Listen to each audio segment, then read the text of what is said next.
Hello. It's time. It's time to chill the fuck out and read some goddamn fanfiction.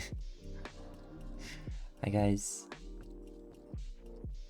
Hope you guys had a great weekend. Mine was kind of wacky and all over the place, but that's all good. We're gonna be reading a huge fucking fanfiction today. I did tell you guys like Friday, I think. Today I'm doing the fanfic reading. It's gonna be a long one. I'm sorry if I miss things in chat while I'm reading. I don't think I'll be able to answer everything, but it depends how the chat's going. Sometimes chat's pretty tame. Sometimes it's all over the place. It's who knows. But yeah, today big fanfic reading. I don't know what to expect. I kinda know what to expect, but I'll listen. All I'm hoping for is that it's safe for streaming. You know, as long as it's safe for streaming, it's all good. But yeah, it's made by a person called Hibiki. We've actually met kind of recently. Well, last year, but still kind of counts as recent, to be honest. And I've noticed a few things. And let's just say the fanfic might go a little crazy, okay? It might go a little crazy. Judging by who's writing it.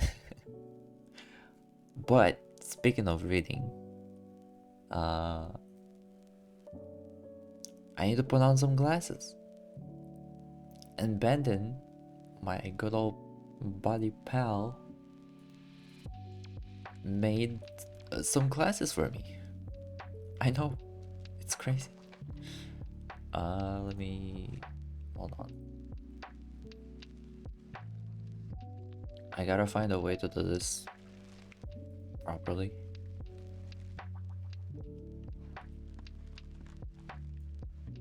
That is so weird. Hold on.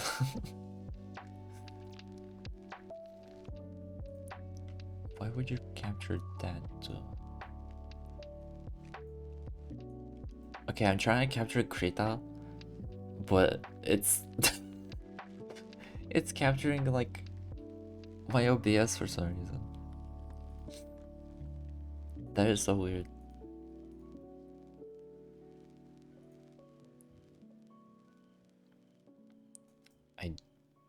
What? That is so weird. Okay, wait, let me maybe it looks better when I Nope, it looks really bad. No, it's really bad. What the fuck? Oh, okay. I found it. I found it. I found the issue. Okay. Let me also.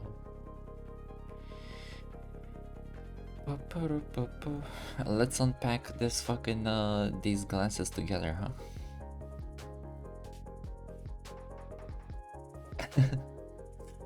It's tradition. Come on. Fuck. How do you do it again? It was the fill tool, and then you do this, and then you do this. Yeah.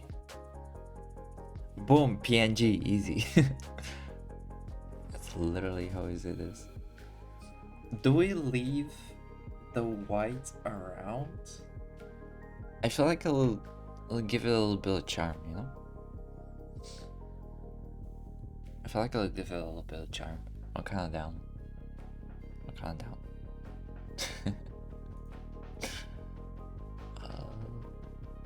I'll do save as. Yeah, you wanna capture that too, motherfucker? Okay. Oh, I can actually also show you guys what I've been working on. Well, to be fair, to be fair, I haven't worked on it since a while. It's hard to find motivation to draw, not gonna lie. I think I showed on Discord on Yuri Doodles. What? Is it this one? No, it's not this one. This one's the old one. Oh no, it's not. Oh, yeah, this is the most recent. Oh yeah, I didn't know. Okay. I need to figure out how to do this fucking hair. But I'm trying to do like a manga style. And it'll take me a while. So there's the eyes. Hold on, let me get this up. At least the eyes are cool. I need to do the hair, but I think I'm gonna delete some of the reflection. I don't know. I'm gonna have to see. Cause I don't know if I like that. No, it's not a large stream. I was just showing. I was cropping the glasses for reading, and then I got distracted. But yeah, I've been working on like a weird thing. It kind of looks like Jessica from from Work Nights. Kind of what I'm going for. Now that I mention it. Kind of what I'm going for. Alright, I'm not doing this now though. I could do another stream soon though. I could probably do it. It'll give me... I think a lot of artists do this, but it'll give me a motivation, you know? It'll give me a reason to go back to drawing whatever the fuck project I had. Also, hi Zen. I hope you're well. Oh. Okay. Man, this is gonna be a lot of reading. I am kinda scared. I'm kinda scared. Because I know I'm not, you know, I sometimes like stumble upon my words. I don't know what the fuck is wrong with me. So I hope I can, you know, read in a decent manner. But it's a very long one. Let me just show you. This is fucking huge. Hibiki is crazy for this. League of Legends? Oh wait, that's a playlist. I was like, why do I have League of Legends started? No, that's the Spotify playlist. Sorry, it's I know it sounds bad, but they make really good music. That's all I have to say. Fuck. Oh, there it is. Okay, cool.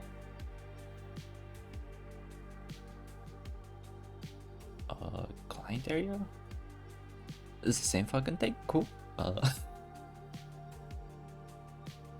Looks like large screen to me. No. That's a future thing. That's a future thing. Okay, let me. I need to like kind of move this around a little bit.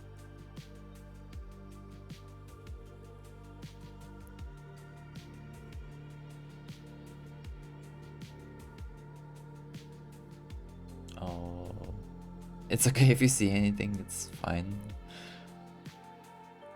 I just want you guys to see it properly. I think this is fine. Somewhere over here. Oh. Yeah, like somewhere over here. And then I can go to the side.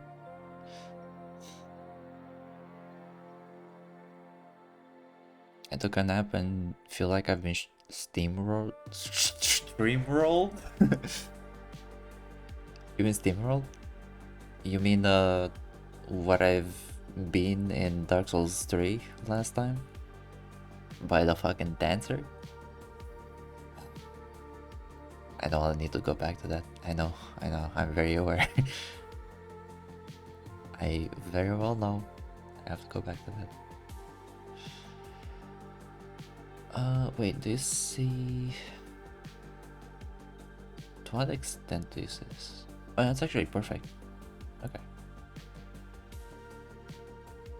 Yeah, no, I definitely like the dancer. She's cool. I'm just bad. I'm just fucking bad. It's like, we'll probably get it, you know, next time. I'll have I'll have a whole stream dedicated to that. I promise. Oh, hold on, I need to do this. I know we already have glasses, and I know I may be lagging right now, but I'm selecting a prop. Hold on. Oh fuck, I have no idea which one it is because it's a PNG and the background is black with the glasses and then the... Oh god, oh Jesus. Oh Jesus. Oh no no no. Oh no no no. Okay, one second. What is this shit called? Maybe I should name my things, you know? Maybe I should name the fucking... the things that I make. Is probably not a good name, you know? Oh wait, this is not even... Ah, there it is. Glasses by Bendon. That's not like it. You had a hard time with her at first? Yeah, it was horrible. Sort by date. That's probably gonna help more.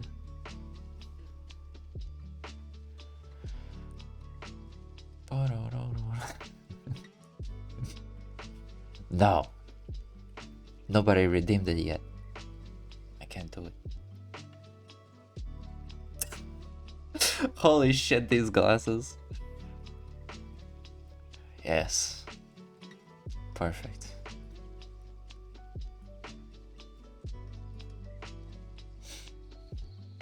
Perfect.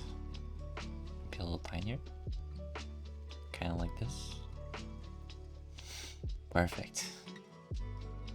Or should I wear them like a grandma like this? Or should I... wait, maybe...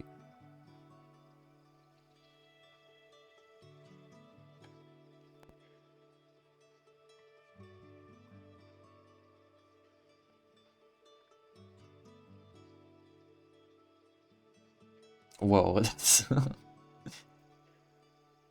They look lovely on there. Oh, thank you. Wow. Amazing. Got my reading glasses on. I'm trying to decide if I want to do this or the tiny.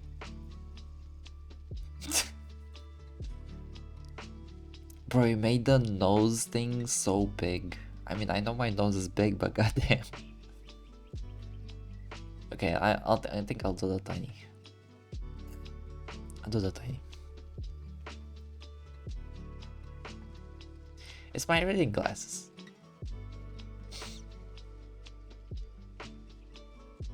You know?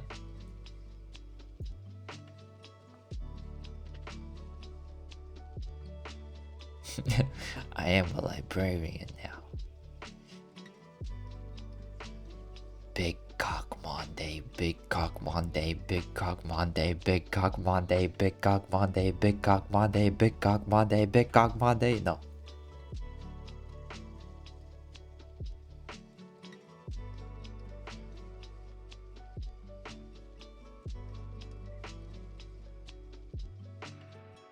Perfect. Alright. We're ready to go, guys.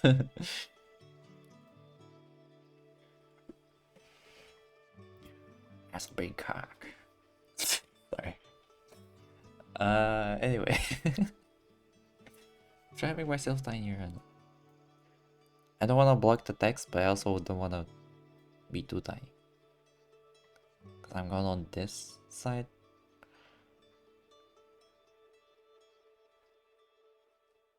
I have a plan. God's plan.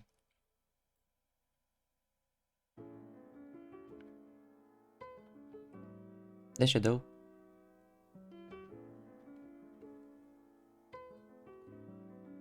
Yeah, this is good. Hair! How do I fix that fucking hair thing, man?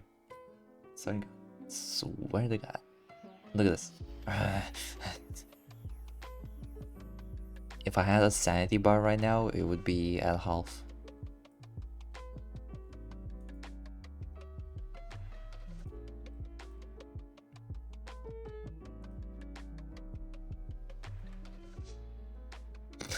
No, this is not a Dark Souls stream. I need to contain myself. God damn it, I'm already getting distracted. You guys probably read the fucking thing for like 50 times by now. The fanfic. Anyway, this is gonna be a big one. I mean, I showed you guys Friday, but this is 24 pages of possibly unleashed things, you know? It's gonna be a lot. It's definitely gonna be a lot. Okay.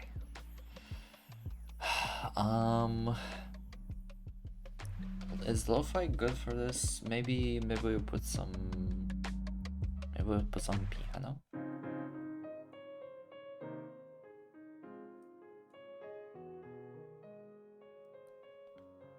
Maybe we'll put some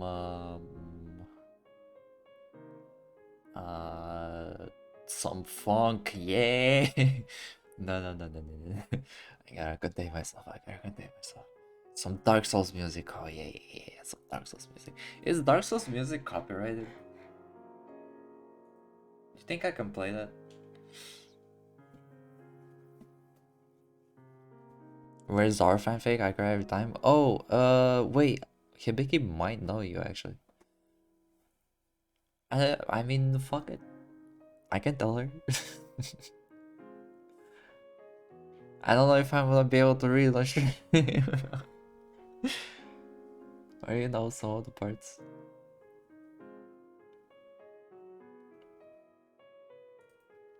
Okay. Surely I just start the reading now, right? It's been like what, half an hour?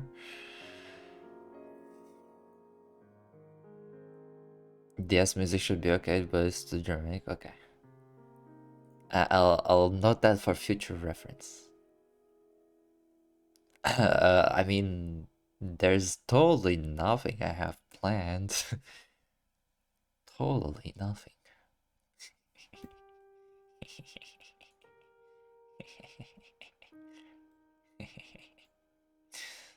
Anyways.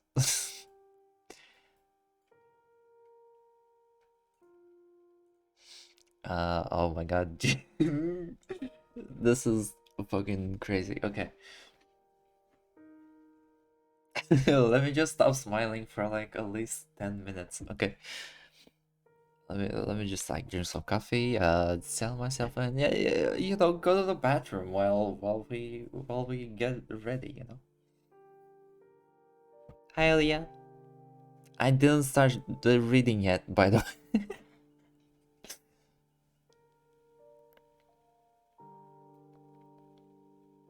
Yeah, I'll come with you, Cass. I'll take the I'll take the test with you. Give back our souls? No.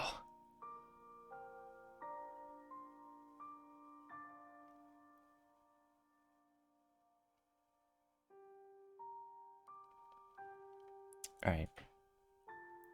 Are we ready? Are we doing this? Oh Jesus.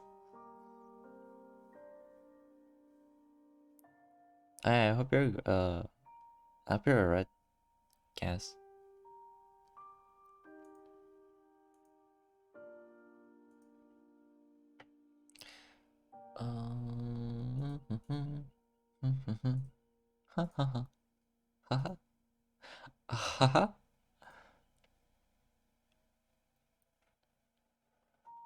Man, this is a lot.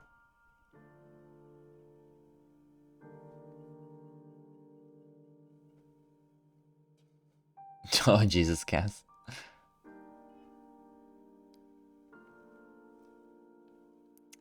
It's gonna be fine. Just, you know, don't die. That's all you gotta do, really. Listen, just honestly, just stay at home. Yeah, stay at home. It's fine.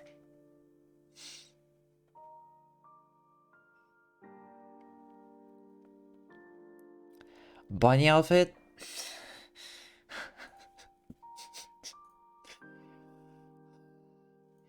Now, when I have all of these fucking props on, you tell me about the bunny outfit. I joke. I'll be back. Don't stare.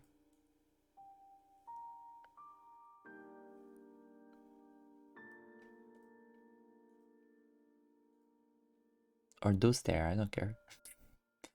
Do stare, I don't care.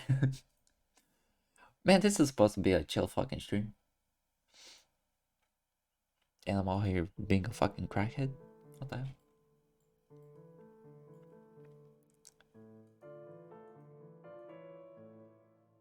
I'll stay here all day long. Okay, well, hi. I'm doing that 360. Yeah. It's fine. It's fine. I'm doing that 360. Whoa. I'm doing that 360. Just so fine. I'll do another 360 because motherfuckers beating on my ass all the time. God damn it. Alright. Is that good? Is that good? Is that good now? Oh fuck. Oh fuck. Oh Jesus. Is that good now? Good. Good. I have to put my glasses on, goddammit. I have to put my glasses on again. We're never gonna read this goddamn fanfic. Never gonna read this fanfic.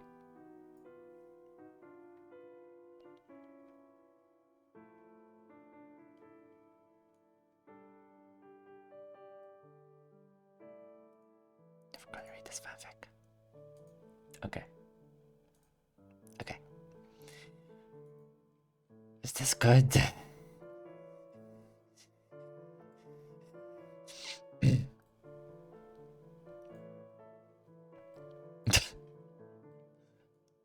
Good.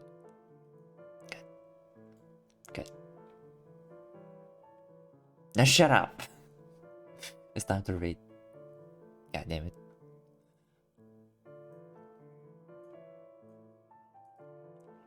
Silence in the library.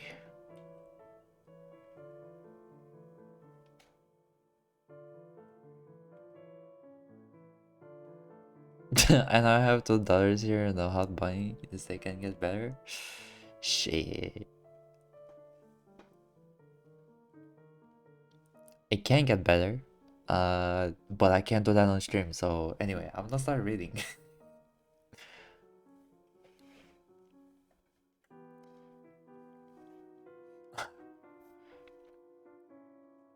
Oh yeah, you get ads because you're not subbed. God damn it, man. Fuck. Sorry about that. I can't control that, by the way. How much is a sub? I don't know. I actually don't know.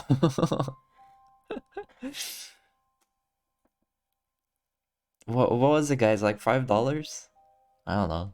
$10? I don't. $5? Oh yeah, there.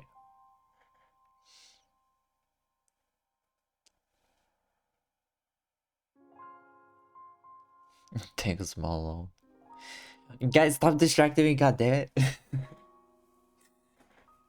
I had to read the fanfic, it's long as fuck. Is this gonna be a 2-stream thing? Do I have to fucking stream tomorrow too for this? Or I mean we could do it Friday if we have to continue. We'll play Dark Souls in between.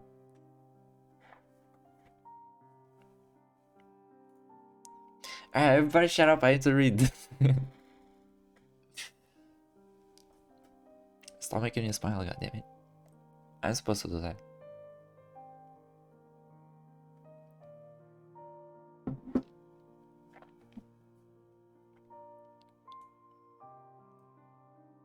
Says you judge me, but nothing happened. That's weird. Maybe it takes a little bit. I'm not sure how it works.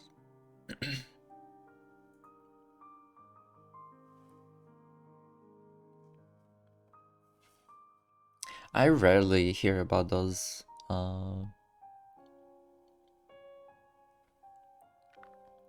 about the little misfortunes where else I wouldn't go through or something. I don't know.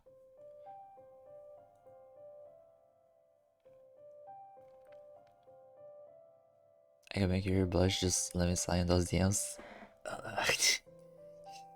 God, shut up. Shut up. Shut up. Shut up. Shut up. We don't talk about that. I don't blush. What are you talking about? I will never blush. I'm a furious electric bunny, okay? You can't make me blush. Anyway, I need to read something.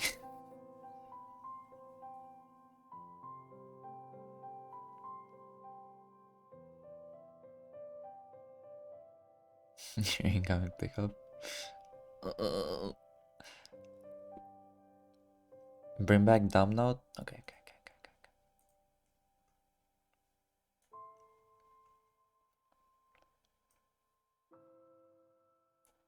To the hair, please. There you go. Dumb note is a official hair accessory nowadays.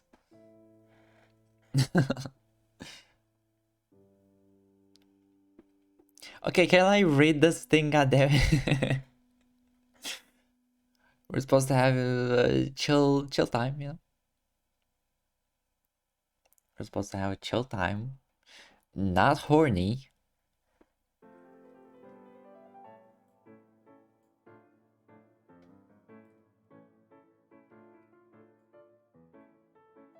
Maybe a little bit. Remember, you're staring at a whiteboard for 20 minutes and still managed to do the puzzle wrong? Shut up. Shut up.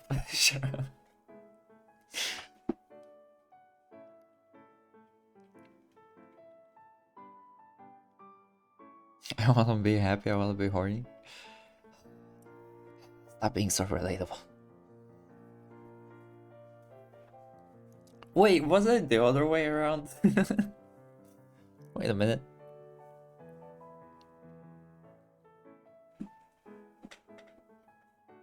Okay. I'm gonna start reading. I'm about to do it. I'm literally about to do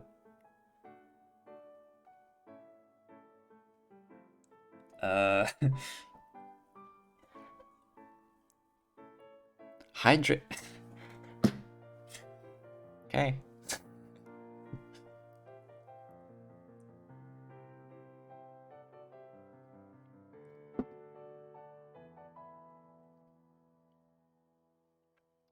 Read one word and then 10 minutes of awkward silence.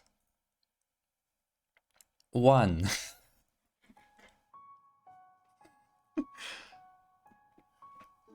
Alright guys, so far we are this far into the fanfic. Pretty good so far, not gonna lie, pretty good.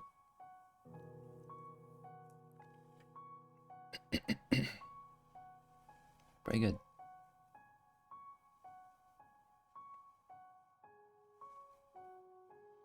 What? What are you guys talking about? You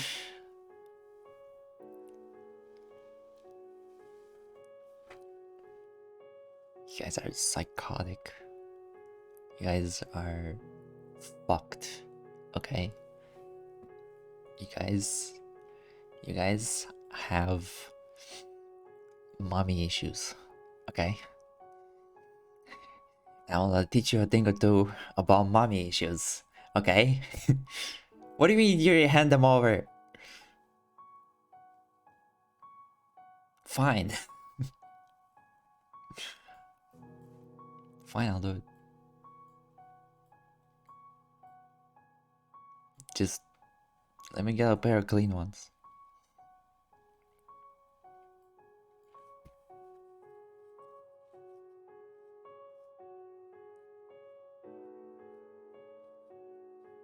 What? You want the dirty ones? Oh, Jesus. Okay, fine, sure. Sure. Sure. Sure. Sure.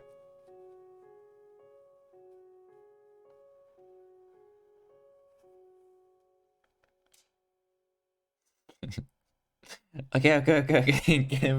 Can we go on with the fucking thing yet? It's literally been 40 minutes, guys.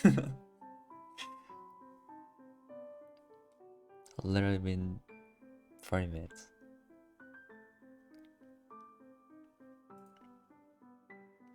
Literally been 20 minutes. 40 minutes, sorry. I need to Hispanic speak because I'm the one. Oh my fucking god. Yes, what the fuck?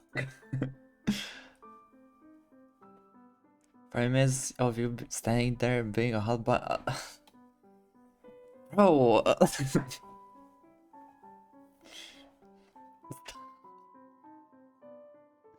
Shut up. Shut up. Shut up. Shut up. Shut up. Shut up. Shut up. Shut up. Shut up. That. You guys are gonna make me do unspeakable things on stream.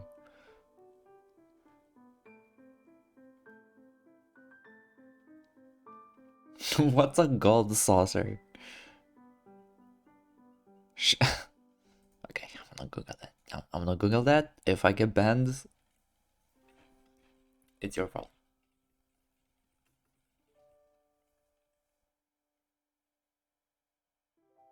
I don't know what this is, but it kind of looks like a giant dildo.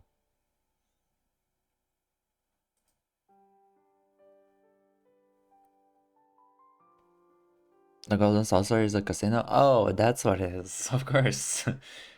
I knew that.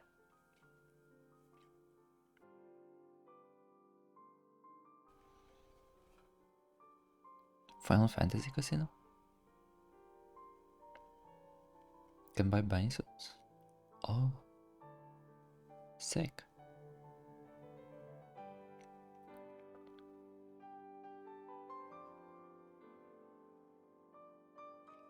We used to play Final Fantasy? Maybe. No. I'm not paying for a subscription.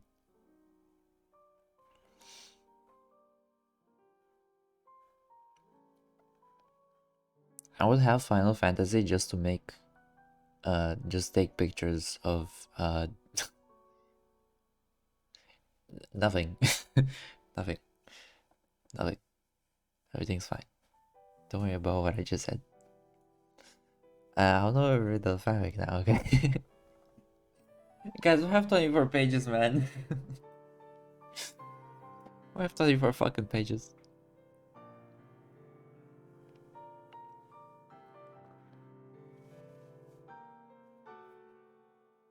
Alright. Okay. I'm actually gonna start. Okay.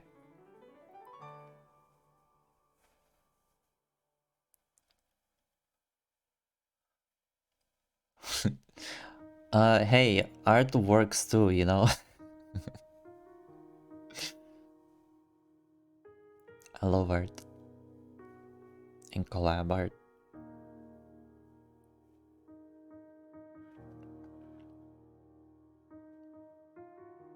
We can afford to delay reading by at least 20 minutes per word. No. It's fine if we finish next year.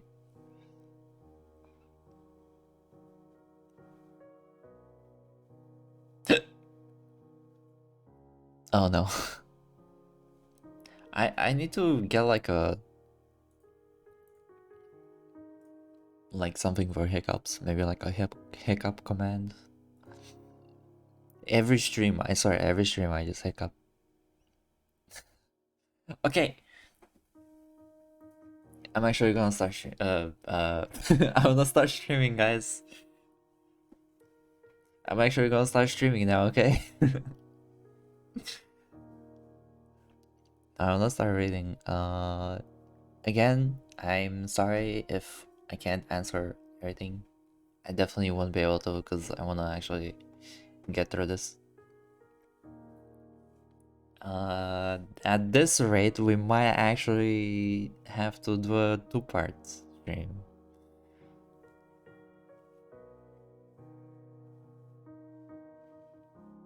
You're not in control, or at least not in the game control. What did you just say? I'll show you control. I'll show you control. Now let me read. Okay. Okay. It's time to read. It's time. It's time. I don't have like a. I don't have. I.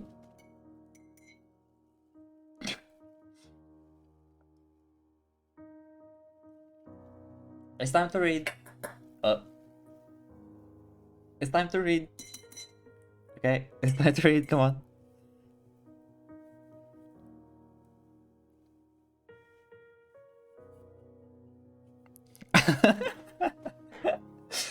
I literally read more of the chat than the fanfic. That is so true. Okay. Alright, let's get it. Let's get this. Okay. Oh yeah, for whoever doesn't know, I did a lore stream. Let me just link that in real quick. I should make a command for it. Mods. Mods. Mods. Mods. Make a command. Mods. I don't have any mods. I don't have any goddamn mods. I don't have any mods. Okay. Here's the lore reading stream.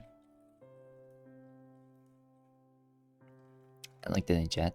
It's the VOD of the stream uploaded on YouTube. Your mod bot don't expect me to do normal mod stuff. I just kill bots. I'll think about it. I might do mod applications. See. We'll see. Alright. My voice is probably gonna die.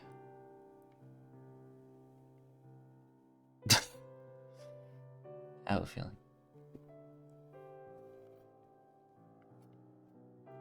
But yeah, there's a lore reading stream in the chat. The whole special video on that. It was all live, so don't expect much.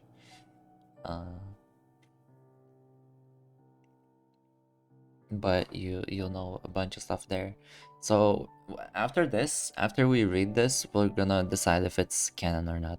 We're gonna decide if it's official or not.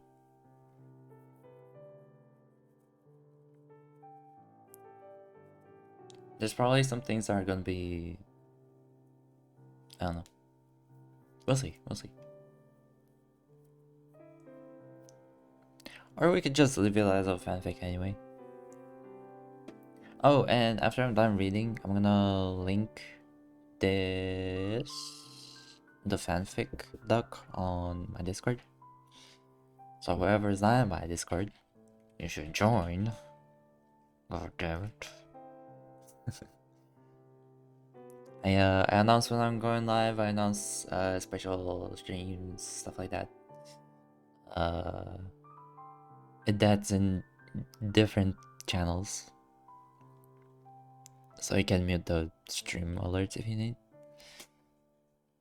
So you don't have to mute the whole server. Server. I already can't talk.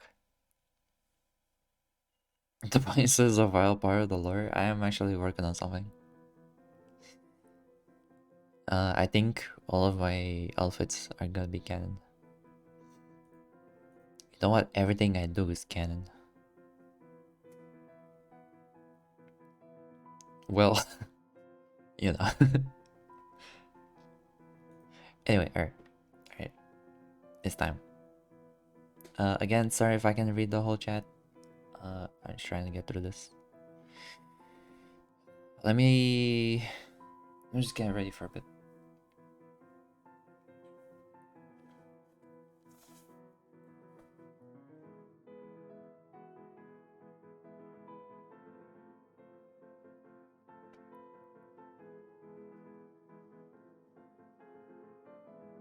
Did you know Penis came out with a new drink?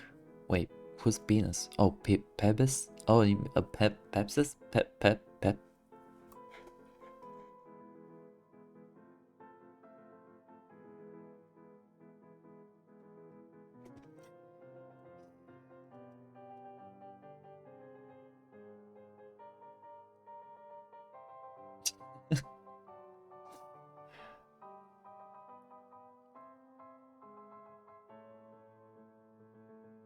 Hi, girl.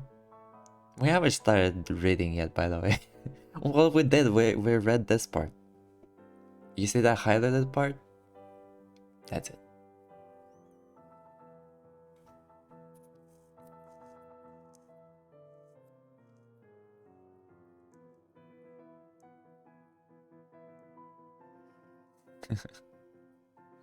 Okay, I'm gonna start reading. You guys just sit back, relax, chill in chat. I don't really care. uh, I hope you enjoy the fanfic. Again, this is made by Hibiki or Yukikaze-chan. I think it's Yukikaze, but they want me to call them by Hibiki, so I'm calling them by Hibiki. Yeah, it's Yukikaze-chan. Alright.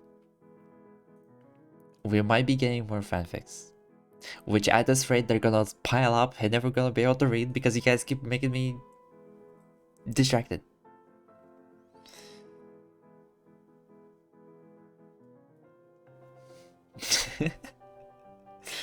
Okay, shut up. I'm gonna read. Definitely not gonna be able to read this whole thing, is it? If I'm fucking voice acting and shit. I'm probably not gonna voice act the whole thing. I'm probably just gonna, like, you know. Listen, I'm gonna try my best. Yay, Hibiki. Okay. Okay, guys, just relax. Oh no. I'm gonna read now. Okay. 120 hours. That's how long she had in the oxygen tank for her trip. As Yurisaki Raijin stared, looking down and feeling the cold touch of metal cylinders containing her next 120 hours worth of oxygen, she could hear the familiar voice behind her say to her again once, more louder this time. Captain, you don't need to take on this mission. Turning around, Yurisaki would smile. In front of her was her second in command, a small yet energetic and loving slime girl, Aya. Her face her face was full of worry. Oh jeez. Her face was full of worry, and Yurisaki could see her body quivering, barely managing to hold together a solid form as she desperately pleaded with her captain. The crew, that was almost like a family to her, had gone over this same speech over and over now. It called Yurisaki how they treasured her, as they persisted in trying to dissuade her for the last few real-time days they took to travel towards their destination. Although it felt bad to trouble the few travelers already stressed to be transported on a mercenary vessel, they knew the risk of taking the ride in the first place. For that matter, they cared for far less than the crew members. But deep inside, Hirosaki knew she was the only one who would go on this mission. She was already stretched in finding good, trustworthy people to man her ship.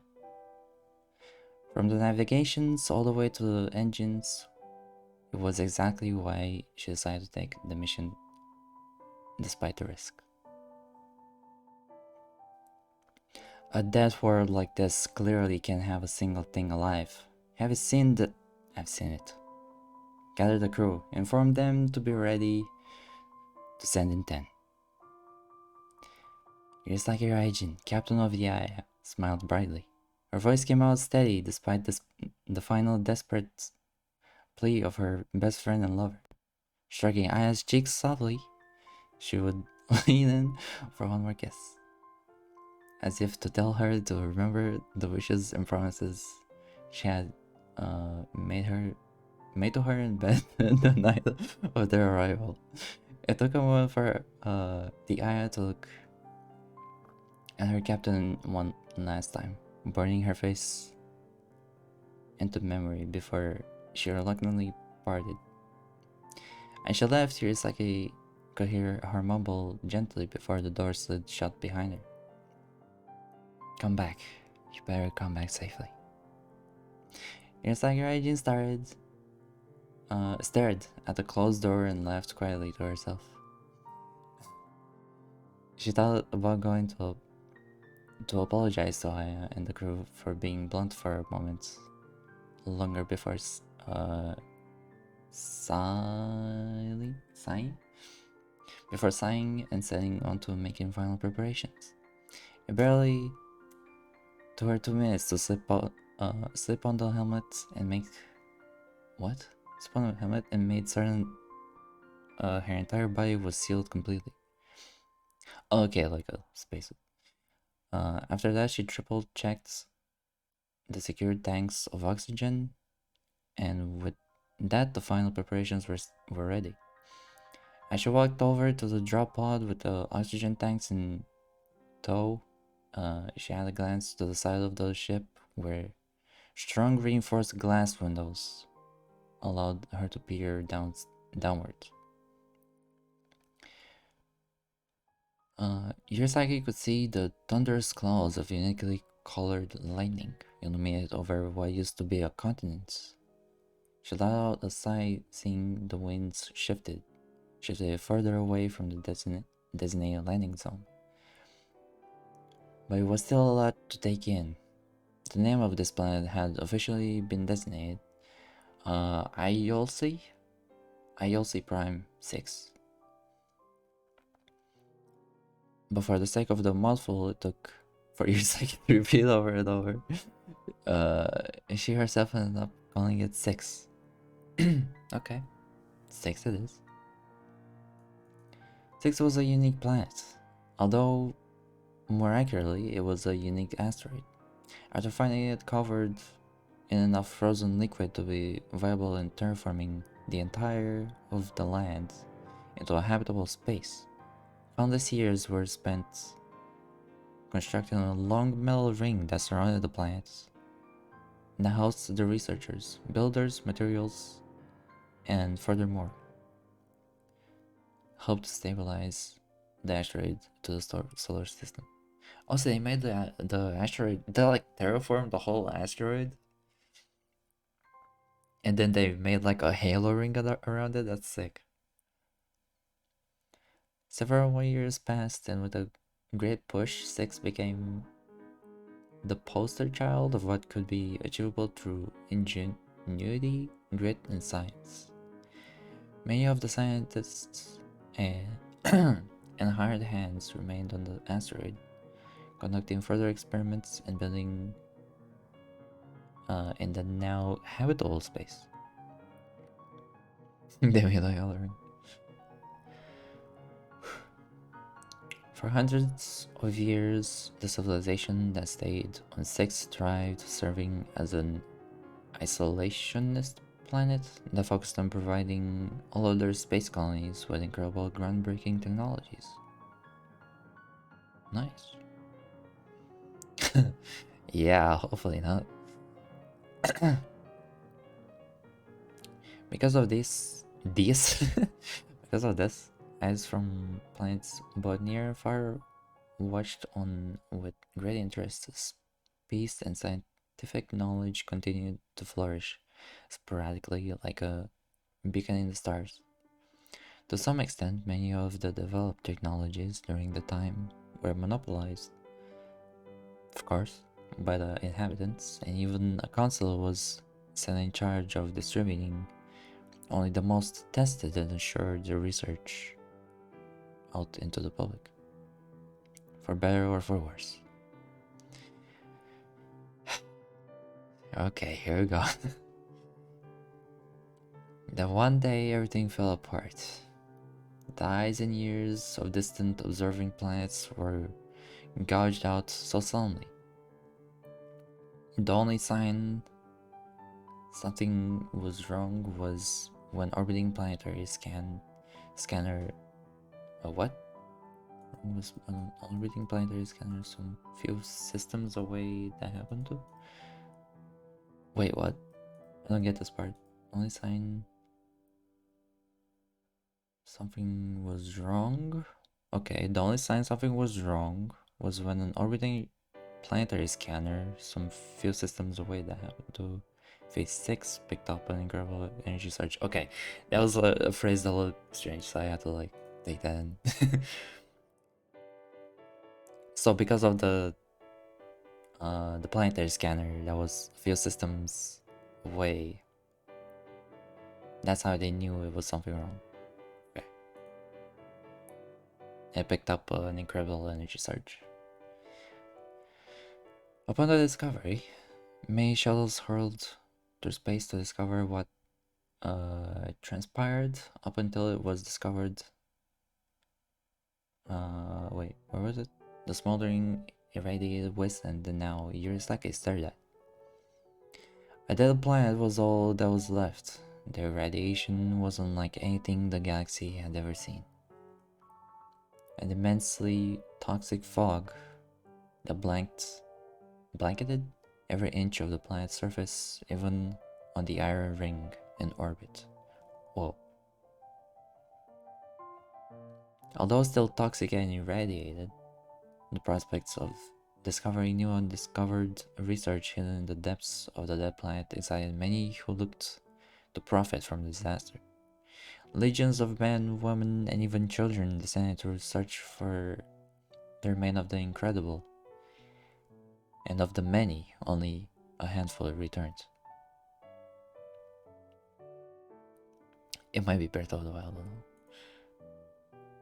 know. Yeah, it's Zelda. It's a piano cover though. Where was I? Only a handful returned. Of those handfuls, only a number countable with one hand happened to bring anything of significance. Tools broken and barely even salvageable were brought back in parts and pieces. Everything the surviving lucky few were able to scavenge off the ground from Six, cost a fortune by the other planets who hoped to reverse engineer and earn a quick profit in return. I need to mute because there's a siren going on.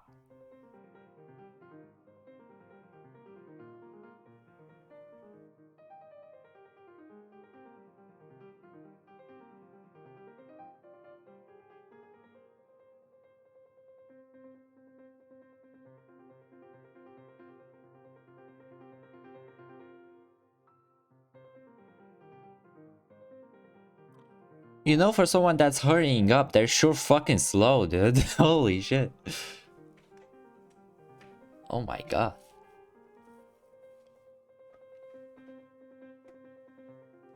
They know about the fanfics, yeah.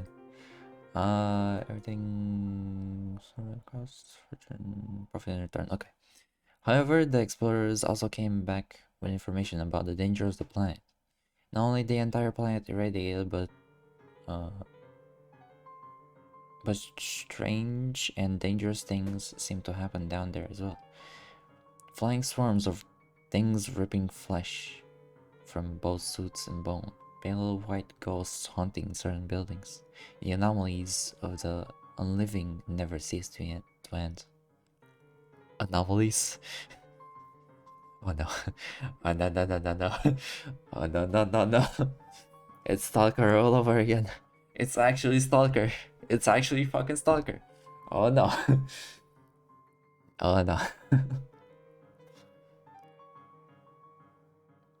After a while, the craze over six lost and forgotten research began to die down slowly. Eventually, the ones ordered and supplied to the expeditions realized that all the equipment and training necessary in order to properly explore the wastelands cost more than the items that rarely came back. Yeah. Although it was regrettable, the major consensus? Consensus? I'm not sure what this is. I'm not sure what consensus means.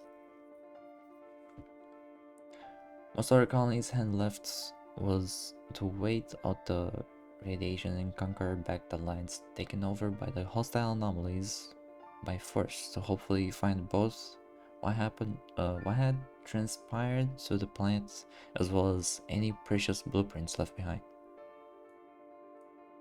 Means everyone agrees. Okay.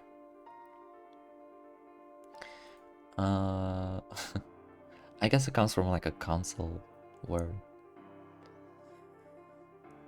Yurasaki's mission, however, was based on the urban legend, just recently half proven to be correct. Hired in secret by one of the particularly observant colonies far away, she was to find if the tale was true or false. Statistically speaking, it was practically a suicide mission of chasing shadows, as she was to find signs of life detected by leftover scanners from an exploration team so many years back. Yuri was a person with a bounty on her head, and jobs were scarce for people like her. She wasn't exactly welcome on any public colonized world, and had a fairly limited crew that covered the bare essentials of her spacefaring adventures. But any worthy amount paid was worth its weight, like it or not. As she felt the shake of the floor beneath her, she closed her eyes, tracking exactly what was planned to happen in her mind's eye. A shuttle with her alone would land approximately where the sensor last detected life signs. And from there, she would explore the wastelands for anything while avoiding the danger of not just the environment, but what lurked throughout. When Yuri opened her eyes again, she took a deep breath to calm herself before smiling with confidence. She felt the weight of the shuttle was aboard, creaking and hissing as it slowly began detaching from the main ship, as it slowly started going towards the gravitational pull of six. Sorry, my voice died. The shuttle was descending at a safe and steady pace and soon Yuri felt the radio on her shoulder. But the radio on the shoulder of her hazardous suit crackled to life. The tick tick tick tick tick.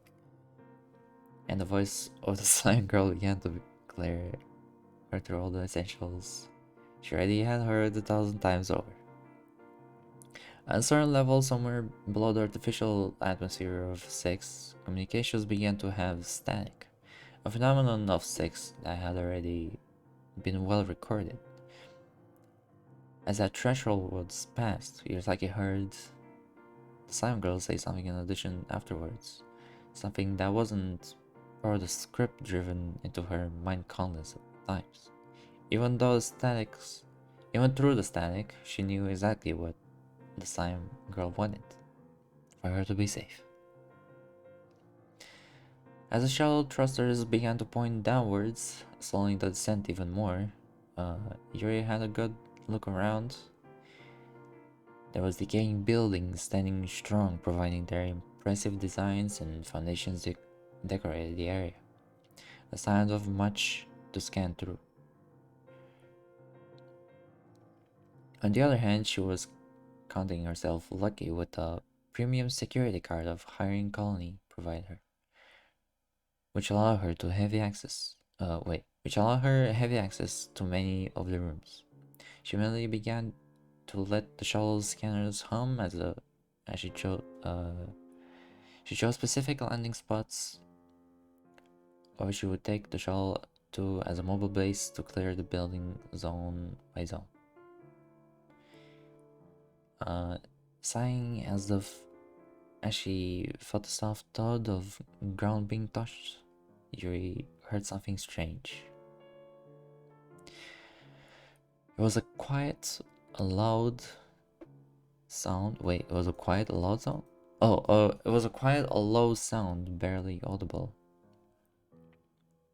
But at the same time, Yuri's mind had already concluded that it wasn't a sound from far away. It sounded extremely close to her, in fact. Looking at the radio on the desk on the shuttle, she had detached soon after departure, knowing it's worthless once on 6. Yosaki picked it up.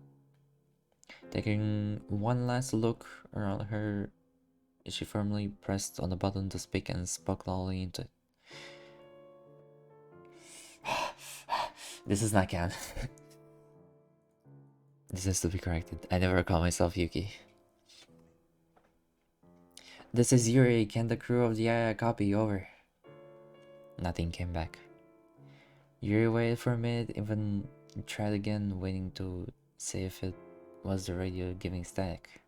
Nothing came back. Something was wrong, and as she stood still, simply listening, there was still nothing.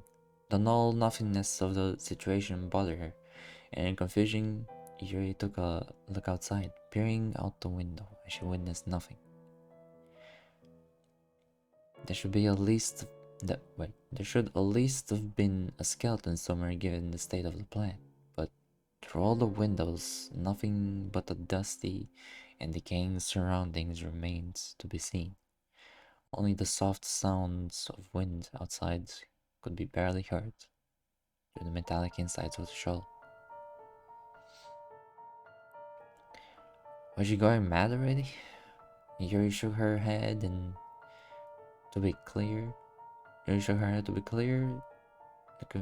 oh no, shit. Sorry. Yuri shook her head to clear the confusion and took some deep breaths. Something was definitely incredibly wrong. In that moment of quiet nothingness, she had heard nothing. Wait. It wasn't just an illusion. She was sure of that. Furrowing her brows, Yurasaki walked carefully on the door of the shell, grabbing hold of a long, strange-looking metallic spear she had thought she wouldn't be using. It was a fairly uncommon weapon to have, the design incorporating a basic design of a rod with the blade underside one end of the pole, making it a spear or a polearm,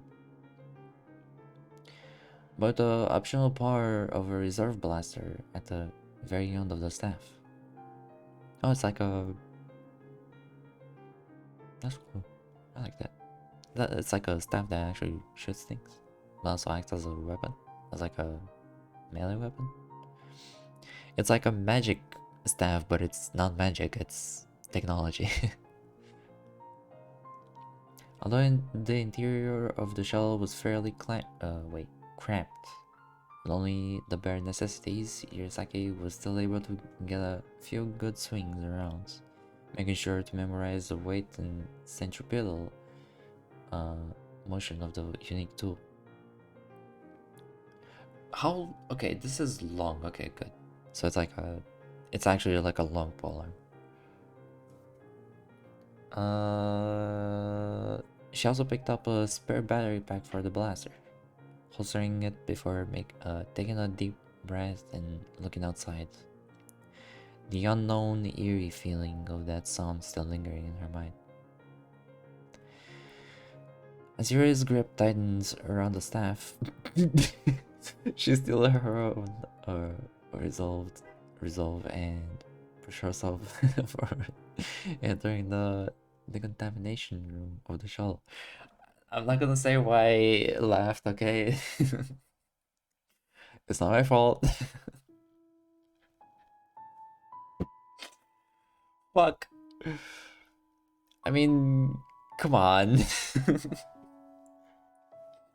Hibiki knew what she was doing here.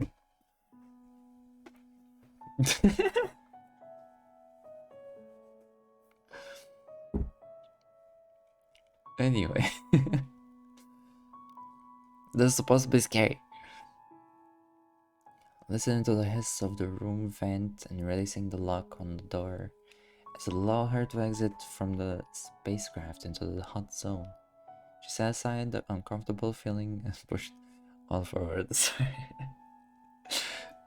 I kept thinking about it. Fuck. As she exited, the door behind her automatically closed quickly, securing the ship and leaving her in the quiet world of sex. Everything was as beautiful as she thought it could be.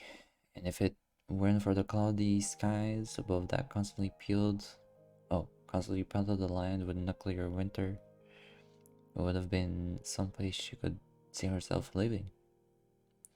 The cold bit hard despite the cold bit hard despite the cold bit hard.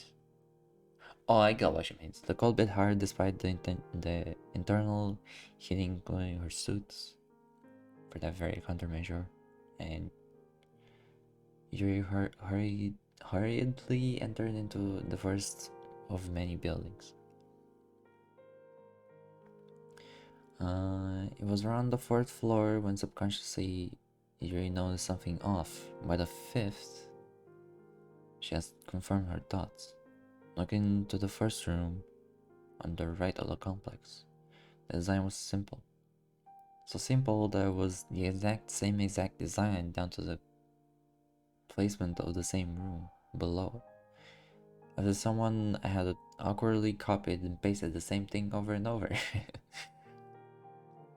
No bodies were found in any of the rooms, nor were there any worthwhile objects or information of notice. Exiting the building after thoroughly searching it, albeit at a far faster pace than expected, Yuri entered the next building, hoping to find something of note. The same result. Yuri was confused as she hurriedly ran to the rest of the complex as fast and thoroughly as possible. Although the building was smaller and also had more tasteful amounts of decorations rather than the plain ones of the first building, it was strangely similar to the first building. I guess architecture-wise. Something was beyond wrong, and Yuri looked around the empty town with suspicion and worry. Clutching the spear in her hands tighter, there were no reports of this ever happening in any other place explored, at the very least.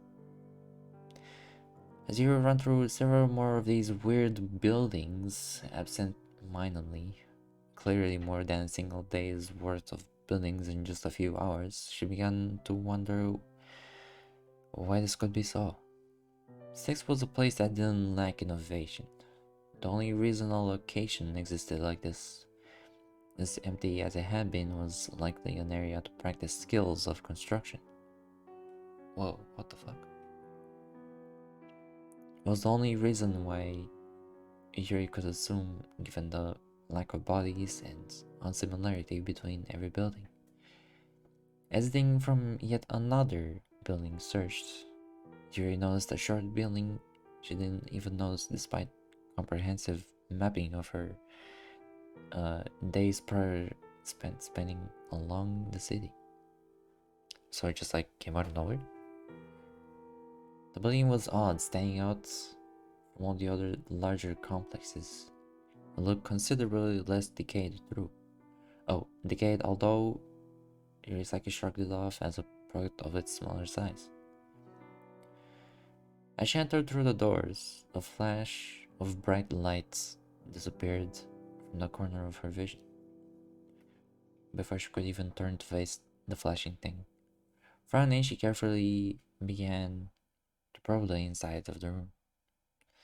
Oh boy. This is now phasmophobia.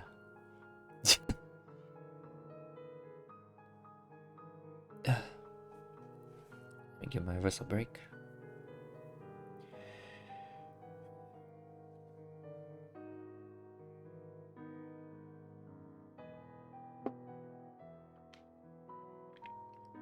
Here we're at page 7 of 24, it's not that bad.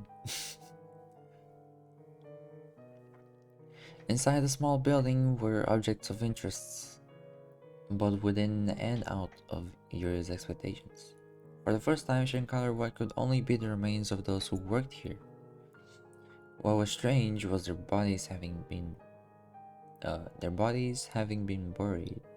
buried. Sorry, my English too.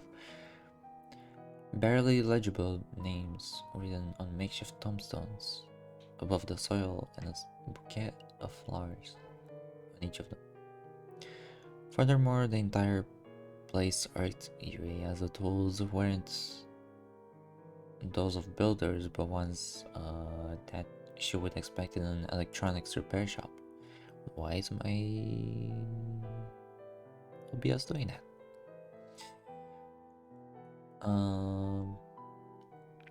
Yuri took a bit more time to search the area, but found everything neatly tucked away and found no other clues. However, she felt she had achieved something with finding the graves of the nameless workers. As she walked out, she saw the sun setting and gave a sigh, tracing her steps back to the shuttle for the night. Oh man, reading out loud is really taking like a lot of voice power.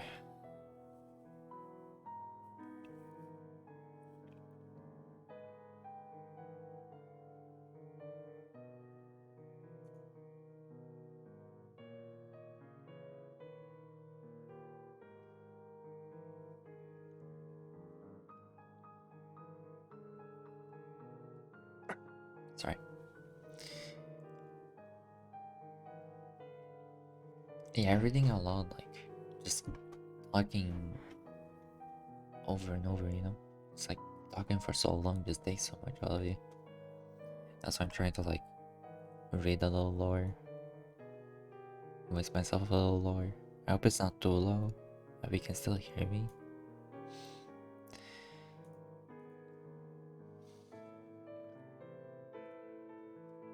Alright, let's see. As she entered and decontaminated herself, Yuri began to think, opening up the shell's strategic display as she decided on her new destination. It was clear that she wouldn't find life in any of the monotonous complexes, and so she began to look at the different options of any unique buildings, both large and small.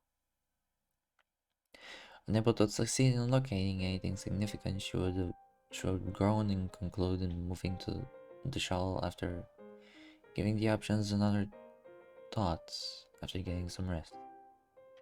Just sleep on it, you know. Close to that different display she had opened up, Yuri made her way to the bunk bed and began to set it up, only to realize in her free hand herself still gripping onto the spear, instinctually. Frowning, she set it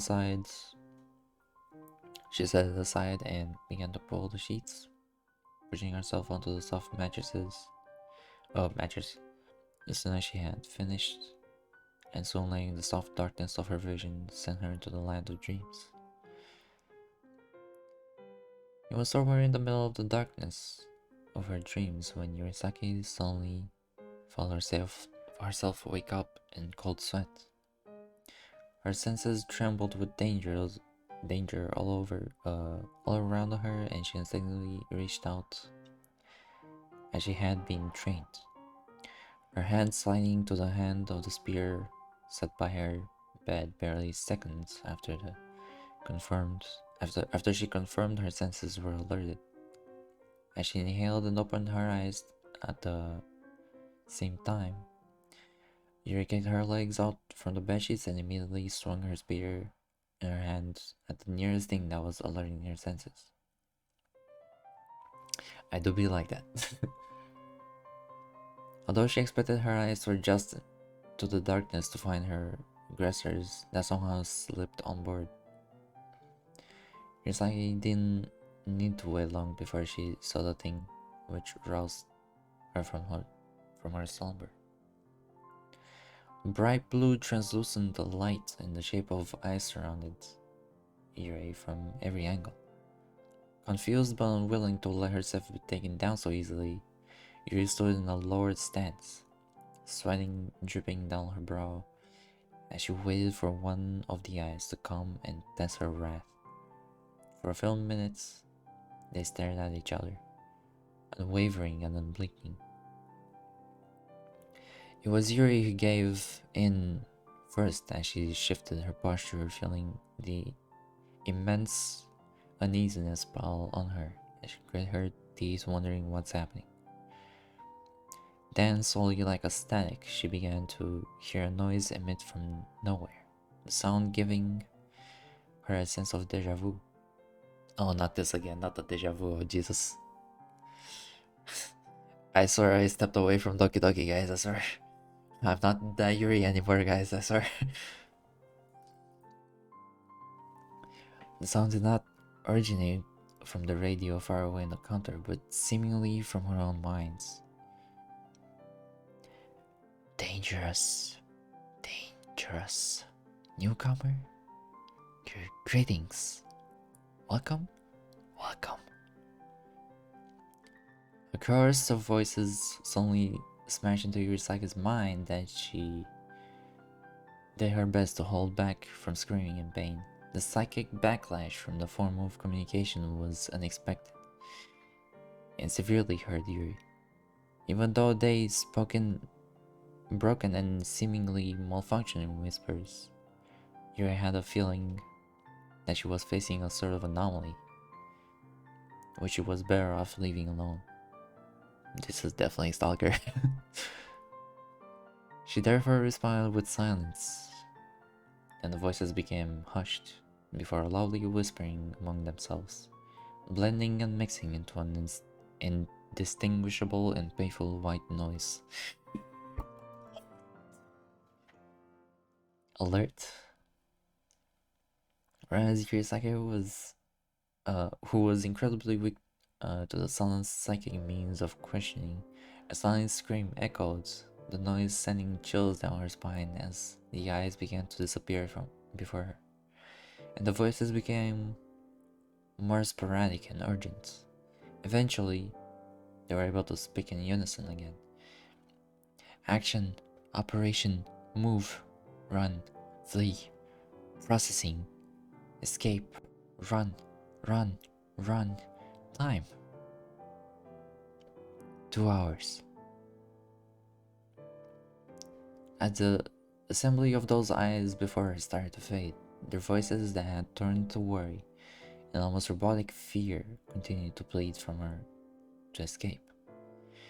Yuri would finally snap back to attention after noticing almost half of the display of eyes disappearing, and although her focus was broken, a part of her logical thought process understood this was likely the only chance she would have gotten. Scrambling to her feet, she ran to the access panel of the shuttle.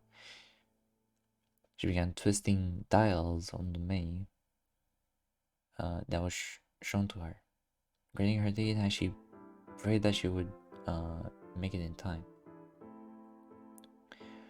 Through a transparent menu, she could only wait hopelessly for the system to finish processing as She stared at the few remaining eyes blink out of existence after one another. I made it? Yuri blinked a few times, her heart racing as she stared at the menu. For a second, it paused, processing and buffering as the last eye vanished from the view. For a second, Yuri's heart fell as she assumed that without the signal, it was already too late to reverse locate the source of the voices behind the eyes. Disregarding the way they want to communicate with her, there was something Yuri knew for sure. There was no recording as whoever it was, they reacted to the swing of her spear earlier. That was why when the menu came back with a broad result, Yuri was excited and worried.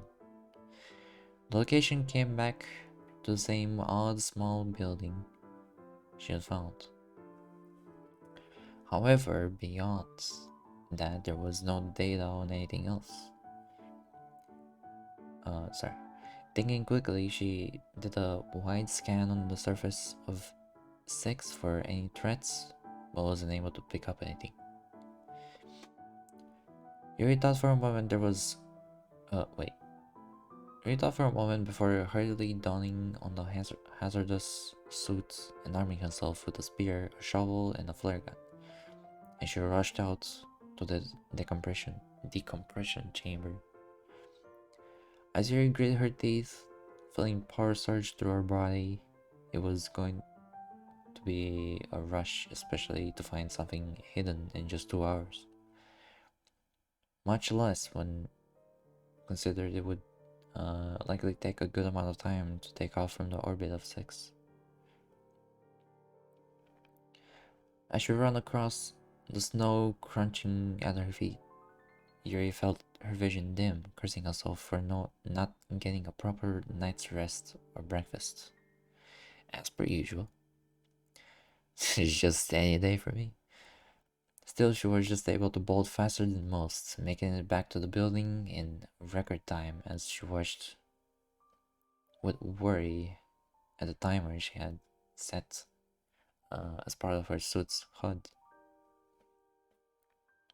To those who don't know what a HUD is, it's a heads-up display, which you're supposed to see information about different things like your suit and stuff like that, or wherever thing you're in. Welcome to alert, intruder detected. Stay away, run, escape. Yuri bashed into the front entrance of the small building. Nice. I found herself greeted by a translucent hologram of a young lady. Hello. A second after greeting her, the eyes of the being turned red, then blue as it repeated the same warning the eyes had. Before turning back red, gripping the spear in her hands, Yuri threw the shovel and on the other hand aside, swinging at the first detection of danger she felt. Slicing a small turret hidden in the ceiling behind her cleanly in two. As she recovered from the swing, a loud sound began to ring as several more turrets activated from both the ceiling and the floor. Damn it, get out of the way! Yuri snarled and began to run, putting more effort in completely dodging the lasers and bullets flying than attacking. Only swinging and cleaving the turrets when given the opportunity, she ran like a blur, a flurry of strikes hitting all across the machinery standing before her, one after another. Sometimes using the spear to deflect and defend, Yuri quickly ran through an entire magazine in no time. Oh yeah, the shitty part of the spear. And she did her best to take down everything as quickly and efficiently as possible. while being forced to weave her body perfectly through all the malicious beams and bullets. Desperately enduring the onslaught of numberless amounts of particles shot at her, was in the middle of the intense combat when Yuri heard the hologram speak, still staring at her with disbelief in his voice. Is this not enough incentive to leave? The swarm will erase both of us if you don't leave now. Yuri knew it was suicidal to keep going. For whatever reason, her vision was getting even worse, her body feeling the strain while taking cover behind the metallic desk, feeling her back heat up from the intensity of the volley shot behind her. As she reloaded the empty magazine of the spear, she glared back at the malfunctioning hologram, without an idea what this swarm was and the level of danger it posed. She answered, hoping to get through the person on the other end. I'm not going without you. Hurry up and tell me where you are so I can send you a containment suit and we can both... As Yuri tried to explain, shouting back at the hologram, it found the laugh. It would laugh? Oh, okay. It would laugh, raising one of its hands and deactivating the sentries, breathing a sigh of relief.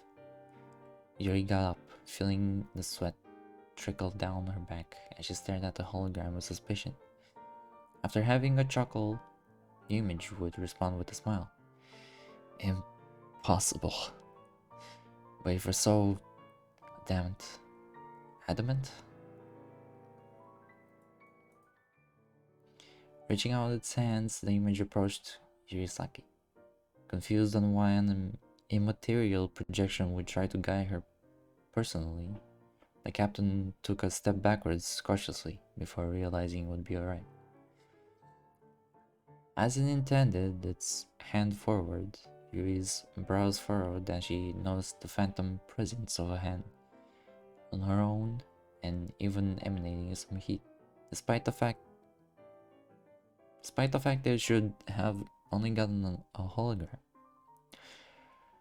Oh, it should only been a hologram. I don't know why I read that differently. That's so weird. Still, she brushed the oddity... Oh, wait. She brushed the oddity aside, following it to the room she had discovered the graves prior. As they stood there, Yuri wondered if she should have fetched the shovel she had tossed away earlier prior to the firefight. A soft vibrations resonated beneath her feet, and the confusion would only amplify until the dirt underneath the graves would split, neatly uncovering a lit stairway down to a bunker. Oh. When the entrance uncovered, the hologram faded, leaving nothing but a voice behind, initializing Elusi Ayolsi Prime 6 AI, designation comms personality 0001, activating. To that, Yuri took her hand and walked downstairs, arriving at a flat platform acting as a lift, taking her lower underground.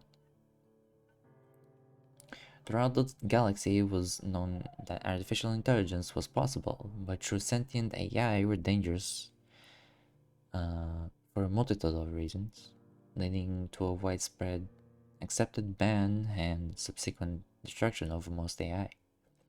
In return, the use of specifically designated machinery and technology was far more lax and helped with simple daily applications. For example, your ship, Aya, had a multitude of somewhat interconnected robotic and technologically advanced parts, easing duties to both crewmates and the ship. Yurisaki Raijin, captain of the pirate ship I welcome to IOC Prime 6. I am Miu, head of communication and member of the Council of Six. Although time is short, I assume it's possible to dissuade you from your mission and excavate me. You may have many questions. I hope I can answer them for you. It's not a pirate ship. Maybe it's being pirated. Maybe, okay? But it's not a pirate ship. Well, well, it's a, it's a,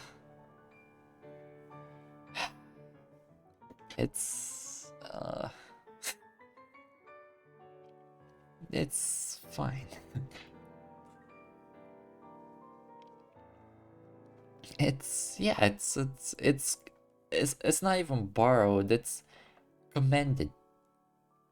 Com, com, commanded. Commanded. Commit.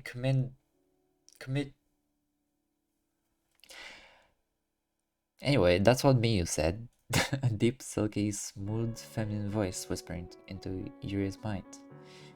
It still felt strange, but her voice seemed to make Yuri feel calmer as she assessed her situation and what questions she had.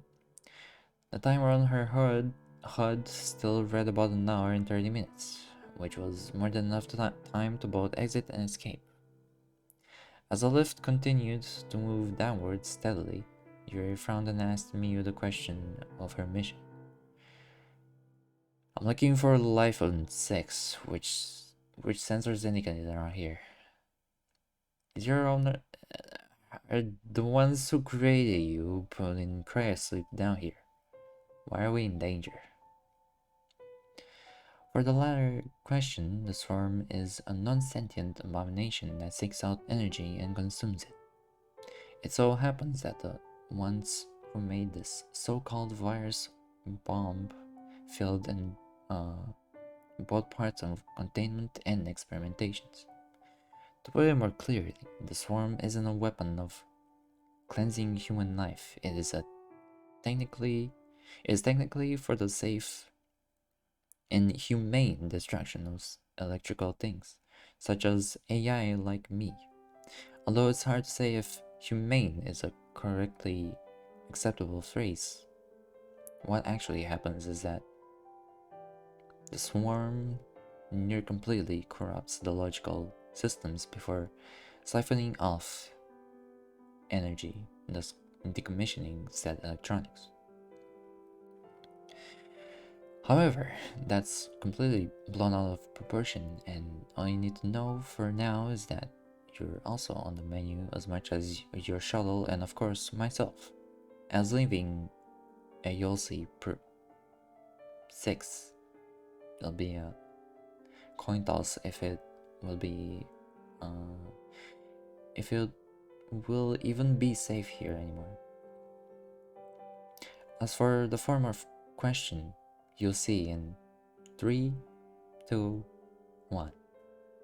Yurasaki felt a headache coming on as she realized what a predicament she had put herself in. Looking just in time after Miyu's countdown to see strong lights illuminate a large metallic room, at the center of which an amalgamation of bodies lay motionless. Some in capsules and some hanging on hooks, as in some sort of factory. Feeling queasy from so many bodies presumably dead, Yuri's face went pale.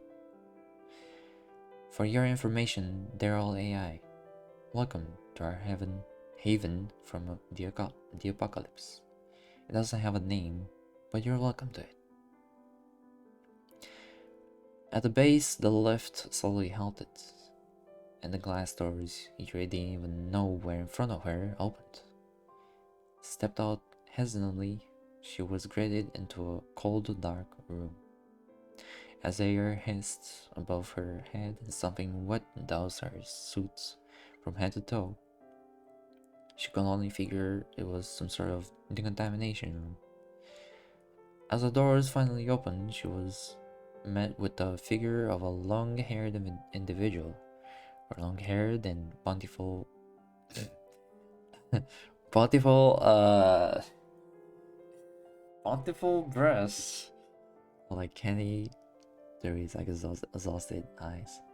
You motherfucker, Hibiki, you motherfucker.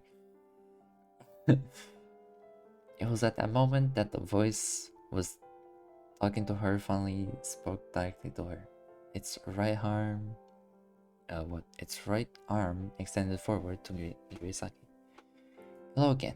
I wish I could tell you it's safe down here, but a similar decoy base was a few hundred kilometers away just reached. Given if you leave soon, you can still make it back to your III intact. Hold on a moment. A few hundred kilometers?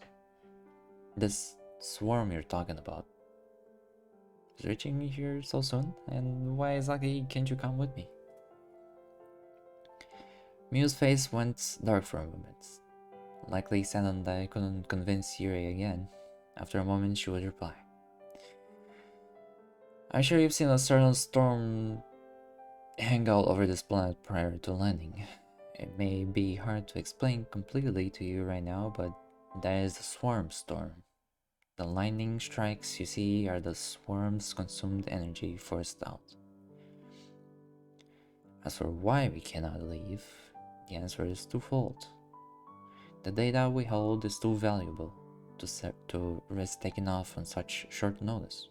However, more importantly, because of our control of major parts of 6 were essentially hold a dead man's switch to control the death of both 6 and the swarm. Specifically, if we leave, we slowly cut off all energy to the swarm. If we perish, everything will activate, and the sudden shock would cause the collapse of the planet and spread the energy far and wide before everything can be consumed and the swarm becomes a star killer. Yuri groaned, taking off her suit with the guidance of Miu, who indicated it to be alright. Running her hands through her head, she stared at the HUD of her watch, which continued the timer. A little over an hour and 10 minutes remained, and she sat down trying to think of a way to get Miu out at the very least. However, Miu said, sitting down next to Yuri. The captain's ears perked up as she watched Miu smile.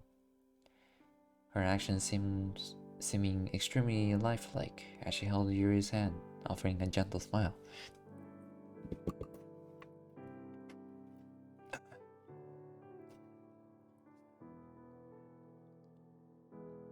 Since you're my knight in shining armor, to what lengths will you go to save me? Take your time. There. Miu drew close to Yuri, who could smell sweet scent emanating from Miu's body. Miu's question sounded both playful and serious at the same time, and as Miu pushed her chest into Yuri's face, her hand brushing down Yuri's hair, the captain didn't know what to say. Yeah, that's pretty fucking accurate, you know? That's pretty fucking accurate. I mean, no way. Take me to dinner first? Fuck. To some extent, it felt like she was being treated like a child. Not that Yuri didn't mind, of course. I would mind. Although Yuri definitely was strange. What? Strange for me to act like this given the potential danger of the approaching storm.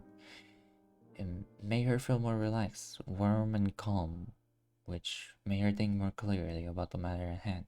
It seriously started to irk Yuri if what she was talking to was truly an AI. If not a human... Wait, was surely an AI and not a human, sorry. And she felt her head become enveloped in the warmth and softness which lulled into a state of Nevada. Yuri would make her decision, breathing deeply as she steeled her resolve as she did so. If there's any chance we can both make it out, I'm taking you with me. I take full responsibility for getting you out safely.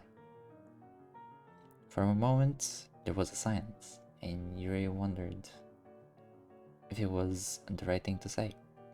Although she had faltered for a moment already, she looked up to see the kind smile of Miyu on her. Will you trust me, Yurisagi Raijin? As Miyu's complexion grew in the adoration she was giving, Yuri nodded and replied, more confident as she spoke up. Yes. The answer was simple and full of as much will as Yurisagi could provide. As she stared back at Miyu's eyes, she watched Miyu smile and gently bent down, kissing Yurisagi's forehead. As Yuri looked on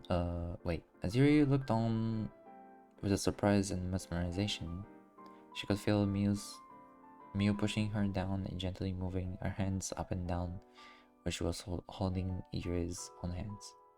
Gently sliding them up her body, Yuri gently sighed. Her face flustered, read by Miyu's surprisingly well-versed skills on skinship. Where is this going? Where is this going? Eventually, they would both find their way curiously to Yuri's eyes. Much to her surprise, in the darkness, Yuri could hear and feel Miyu's body slide up on top of hers, only a shiver and gasp somewhat bluely as a voice came close to her ears. Judges, okay. Okay. Ah, how cute, the way you tremble. I'm getting off track. Tell me, Yurisaki Raijin, have you been having difficulty seeing me recently? Wait, what? Yes, but how'd you... Huh? As Yuri was answering, she felt a prick on her neck, and for a moment she tried to pull Miyu's hands off her eyes, only to find her limbs unable to function. Next, her eyes would flutter open and shut, barely able to stay open as she was gently put to sleep. Good night, sweet prince. The last thing Yuri felt before being submerged into slumber was Miyu's hands pulling away from her face. And as the darkness overcame herself, the soft feeling of Miyu's warm lips pressing down her forehead once again. Yuri woke up suddenly from the darkness, gasping gasping for breath and confusion on where she was. As she blinked a few times, noticing the lights far above her head, she started to remember everything that happened. As she reached her hands up to check her eyes, confused what Miyu was asking before forcefully making her sleep, she found an audio recorder in her hand, as well as several instruments reading menu of her health status on her naked body. Huh? Hesitating for a moment, she hit the play button on the recorder while detaching the instruments with slight embarrassment. Urges.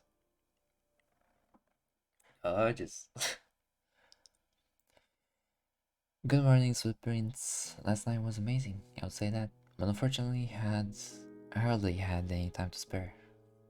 Based on your body and how it was reacting to the sleeping agent, I believe there's about an hour before I finish my end. Before I finish on my end. And 3 until the end of the world. You'll be asleep for now. I'll say about 20 hours or so. I've already sent a short message to your friends, so don't worry about that. I'll specifically explain the symptoms I detected once we escaped. But for now, what used to impair your vision. Wait, fuck. For now, what used to impair your vision should be temporarily relieved. For now, just take a break and have some breakfast. My card will be arriving soon as it detects your brainwaves return to normal. We should be right about now. Accurate. Yuri shook her head with disbelief at the actions of Miyu. Yeah, pretty accurate. Who already did almost everything. As she looked to her side with a sigh of acceptance. She would take the dish from the robot that was suddenly appeared out of seemingly nowhere, salivating as she smelled the delicious scent wafting through the air. Yuri took no time before eating the breakfast taco that was still warm. Breakfast taco? It was an amazingly bountiful feast of savory meat, modestly peppered soft eggs, creamy cheese, and some sort of divine sauce. Now, what do you mean by that? What do you mean about divine sauce? It was all wrapped in a crispy shell and broke in her mouth, melting cleanly, enough to make Yuri teary-eyed at the sheer taste, enjoying every single bite as if it was her last, finishing the meal with a gulp of sweet and citrusy orange juice. Aw man, I would love some right now. It was then that the silence broke, the recording continuing. You have finished your meal. How the fuck? As for your information, this is still a recording. Although the satisfaction of watching someone eat something you've made is quite an experience, I shall sadly will miss out on. Anyways, as I've said, there will be about an hour left until I have finished everything on my end. If you take a look behind you, I'm there. Even naked if you want a little bit of a dessert. You fucking TBK! Although I would much prefer if you wait until I was conscious as well. Yeah, I could say the same. I could say the same. Wordlessly, Yuri gently lifted the sheets of her, slowly pulling it until she saw Miyu's body on the other side. Her long, luscious hair spread around her body, and like she said, she was naked from head to toe. Her body was much more amazing than Yuri could ever imagine, and for a long while her eyes were glued on it. Face red, she could only imagine. Nice. Quickly covering Mew up before she would have any thoughts, Yuri would flusteredly flap her arms around, making incomprehensible sounds before taking a few deep breaths, continuing to listen to the recording. I've placed your gear on the table outside of the bedroom. If you haven't already chosen to attack my body right now, unfortunately there's not much to do. So, but if you wish for more food, I've written instructions on how to use the robot on the top. Otherwise, there's a countdown on my slumber posted at the head of the bed for when I finish up. Please wake me up please wake me up properly then, my prince, and we can ride away together, right? With that, the recording stopped before she could get any second thoughts. Yuri ran out of the room and quickly changed back into the clothes and took the gear. Sheepishly venturing back into the room, Yuri noted the timer at around 45 minutes and began to randomly explore the place she was in.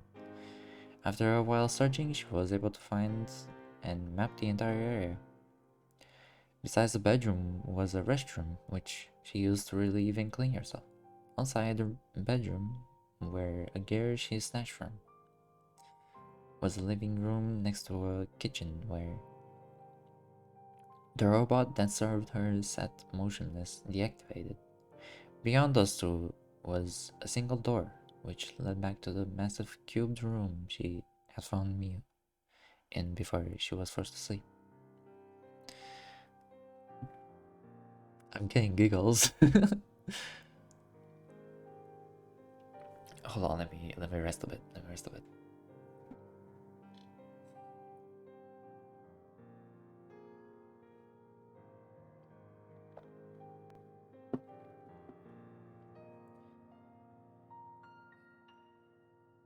This is pretty good so far. It's definitely getting wild in some places, but you know, it's part of the fun. It's part of the fun. Fuck, I should be relaxing my voice right now.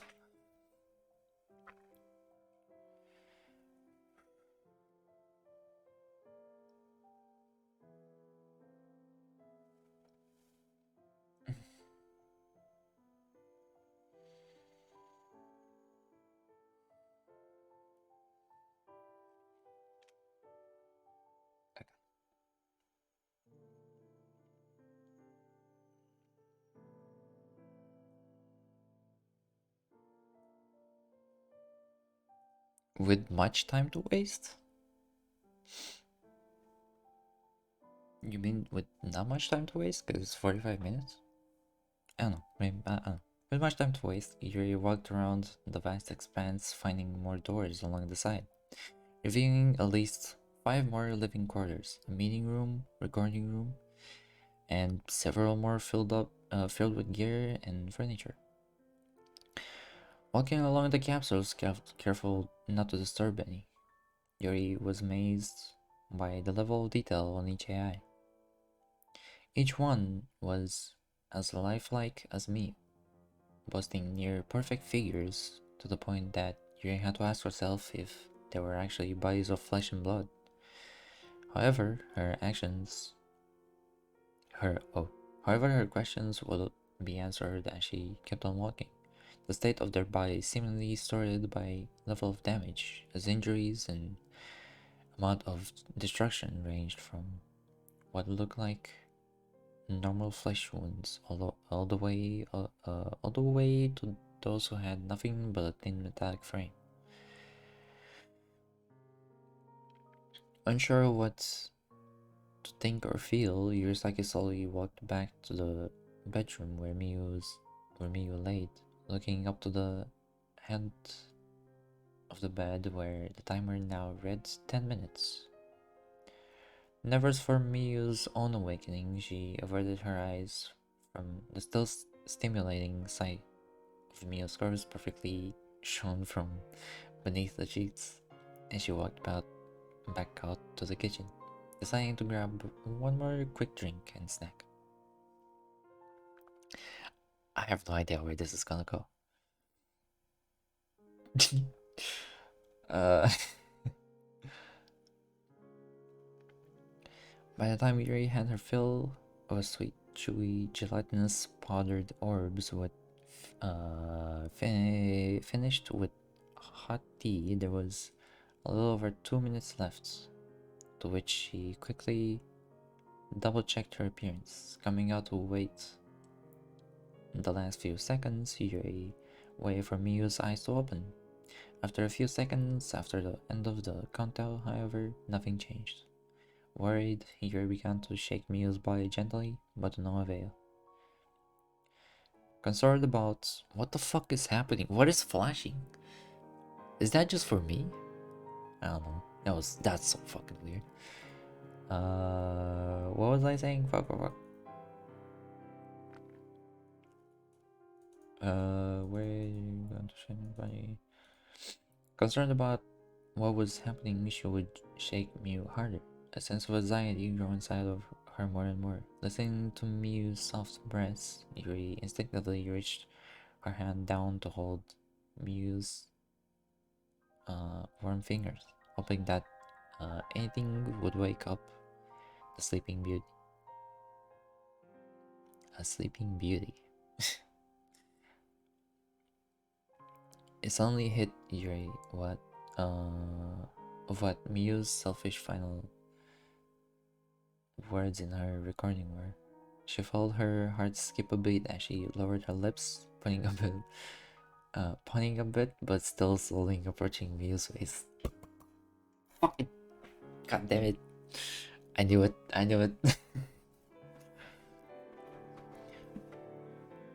I have to read it! I have to!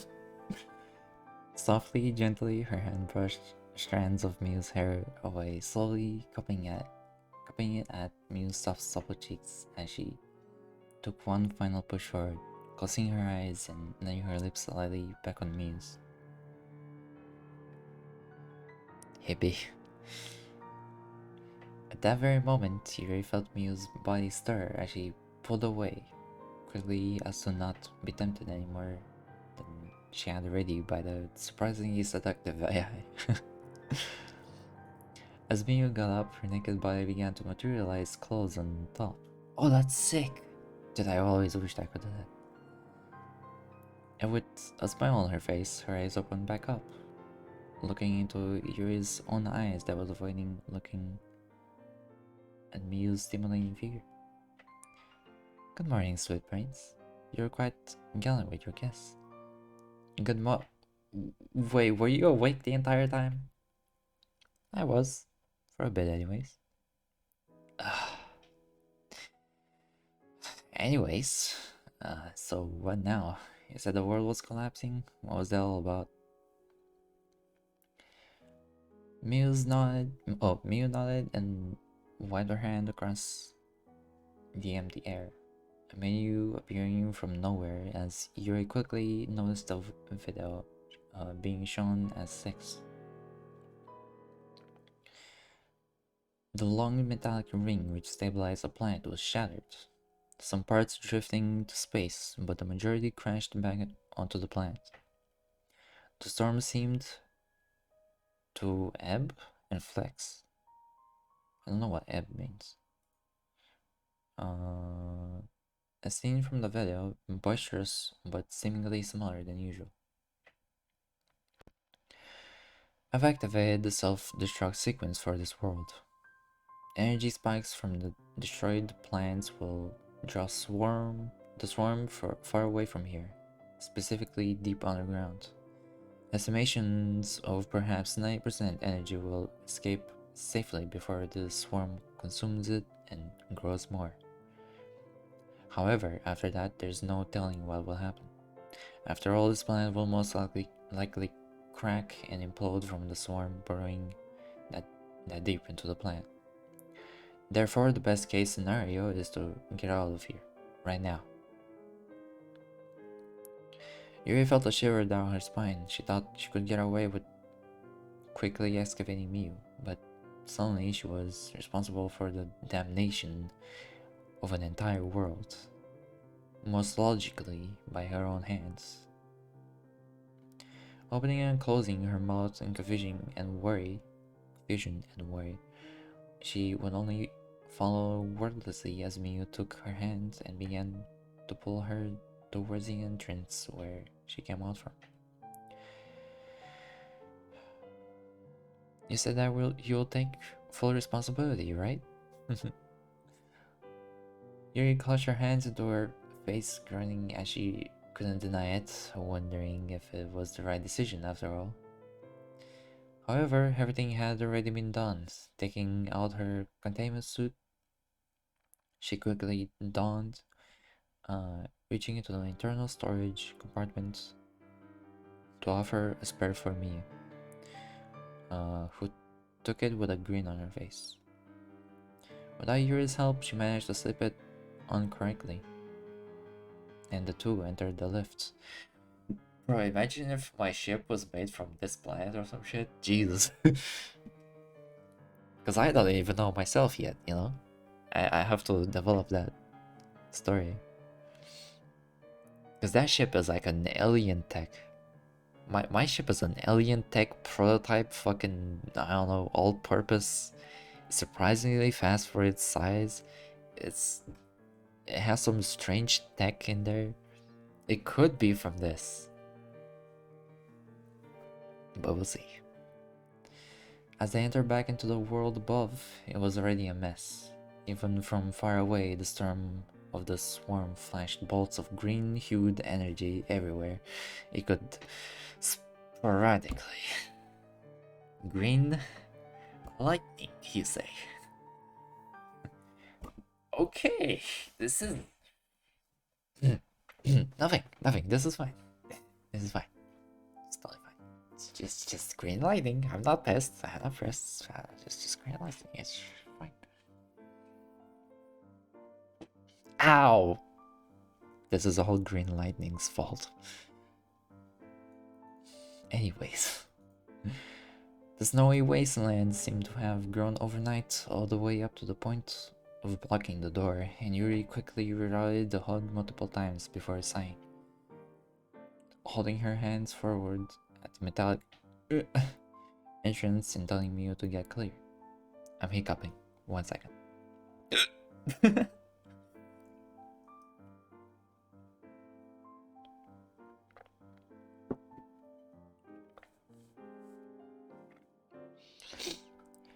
Okay. The power of telekinesis was somewhat difficult to work efficiently. Oh wait, I jumped a little bit. I think. No, I didn't.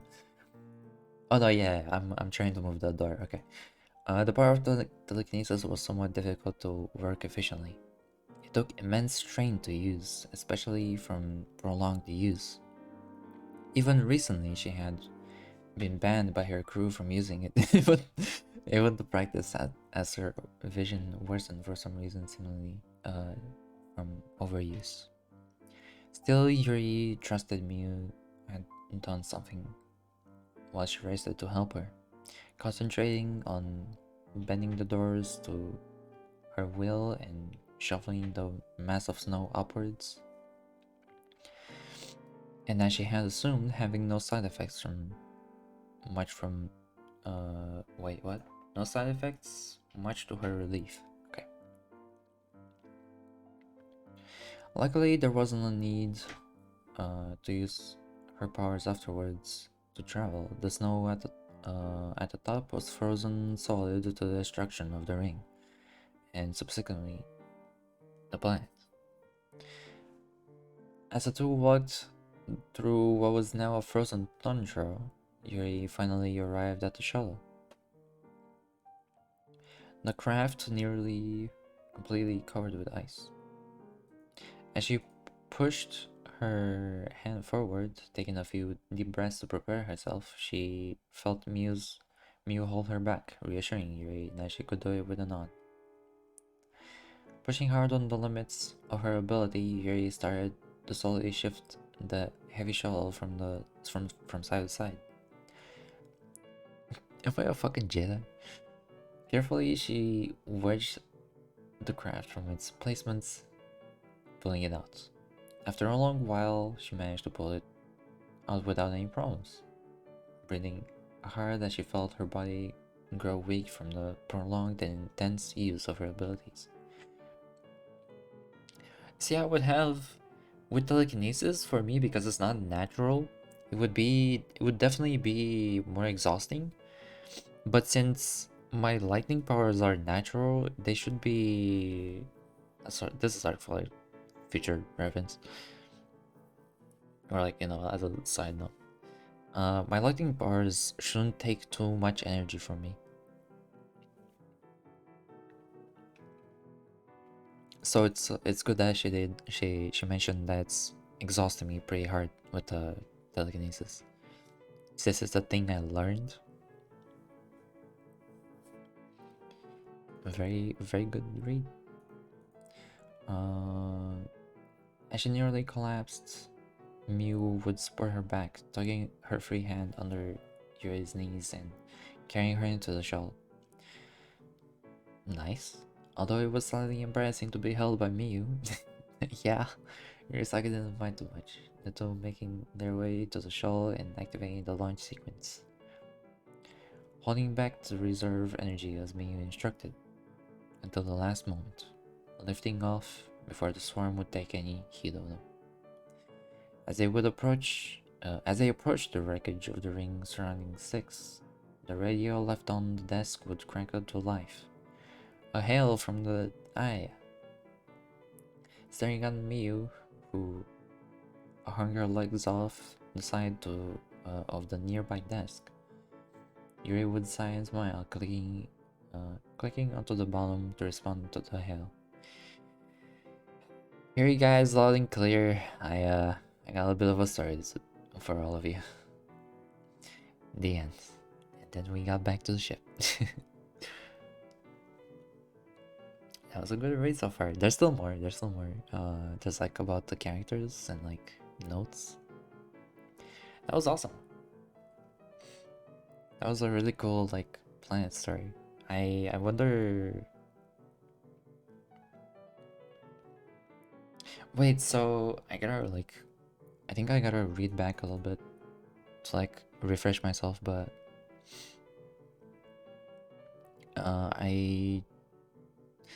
there was something about leaving the planet, and there was something about if we die, there would be a star killer, but we didn't. We escaped. So does that mean the planet still has a swarm?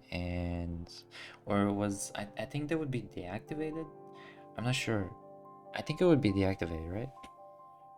Or was it? Fuck, I don't remember. I have to read it again.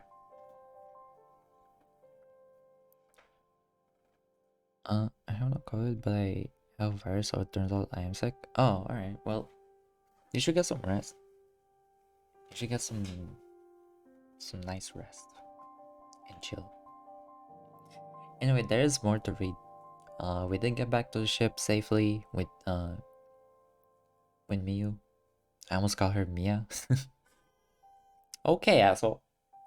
Honking in my goddamn stream. I don't even know if you heard that, not gonna lie. It's weird, sometimes you guys can hear the honks, but sometimes you can't. But yeah, we got back to the ship. Neato. I'm not dead, guys. Can you believe it?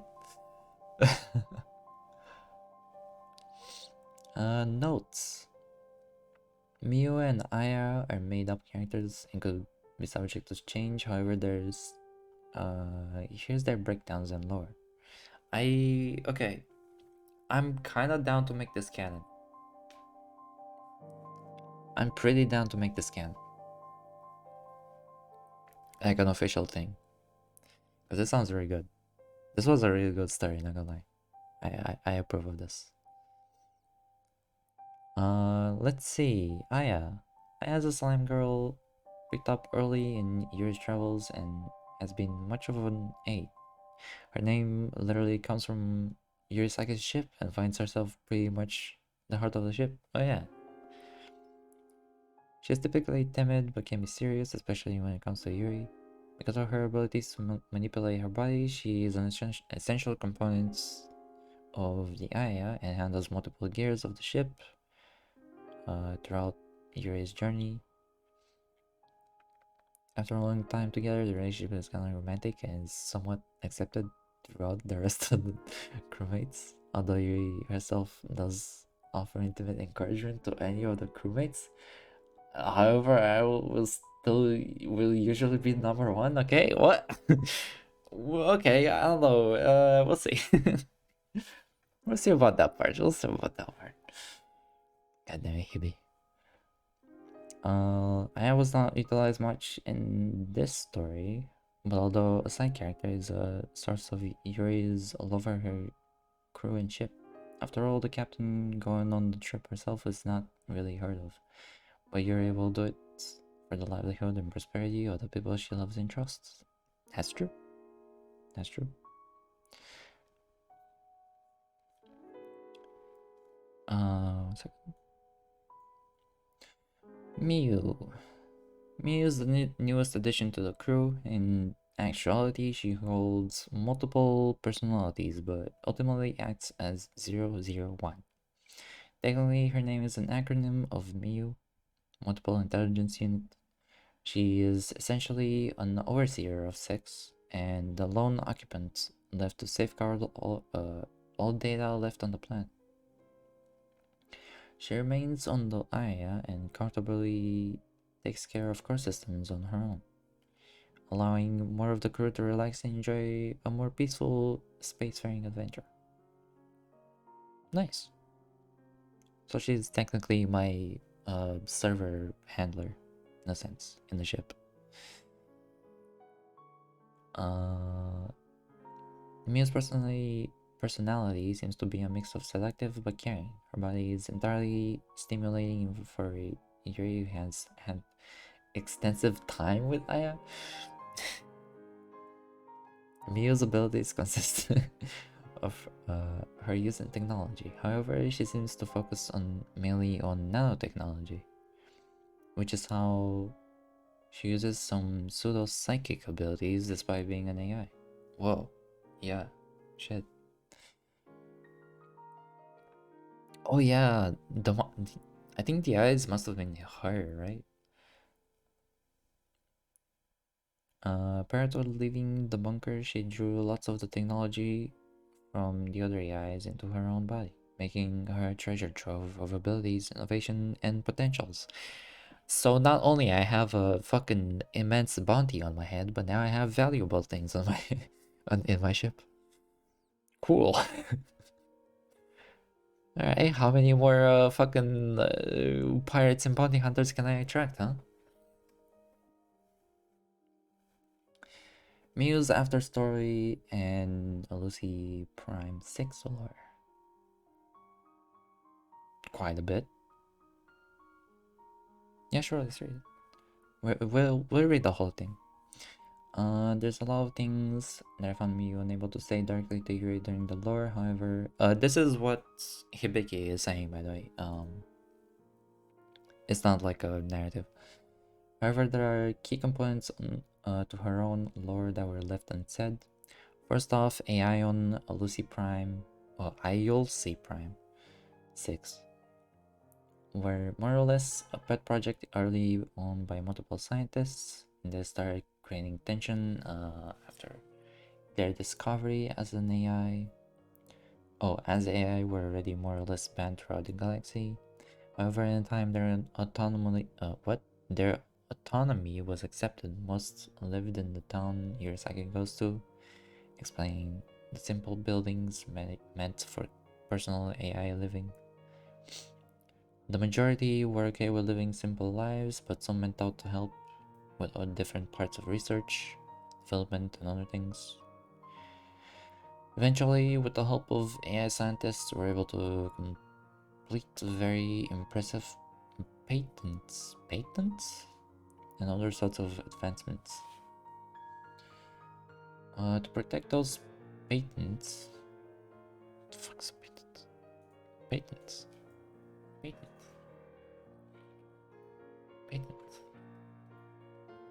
I'm learning a lot of words today. Patents. Patents. Intellectual property that gives its owner a legal right to execute orders for making, using, or selling an invention over a limited time. Okay. Cool. Fuck, where is it? To protect those patents and all other production, it was decided that a console was to be made. To make this console complete, it was pushed that the 6 members were all AI. 6 for the 6. 6 members for the 6 planet 6. This is where we have 6 core heads that approved, denied, protected, and supplied both grants and patents to scientists and shipped out products to different worlds. In detail, these heads were of health, education, communication, technology, infrastructure, as well as maintenance, and a combination of research, development, and production. Specifically, education and communication. Communication consists of apprenticeship, and communication directly oversaw all other heads and reached out to other planets. That's cool. At some point in time, radical scientists began to develop a weapon to eliminate the AI from overtaking if they ever chose to.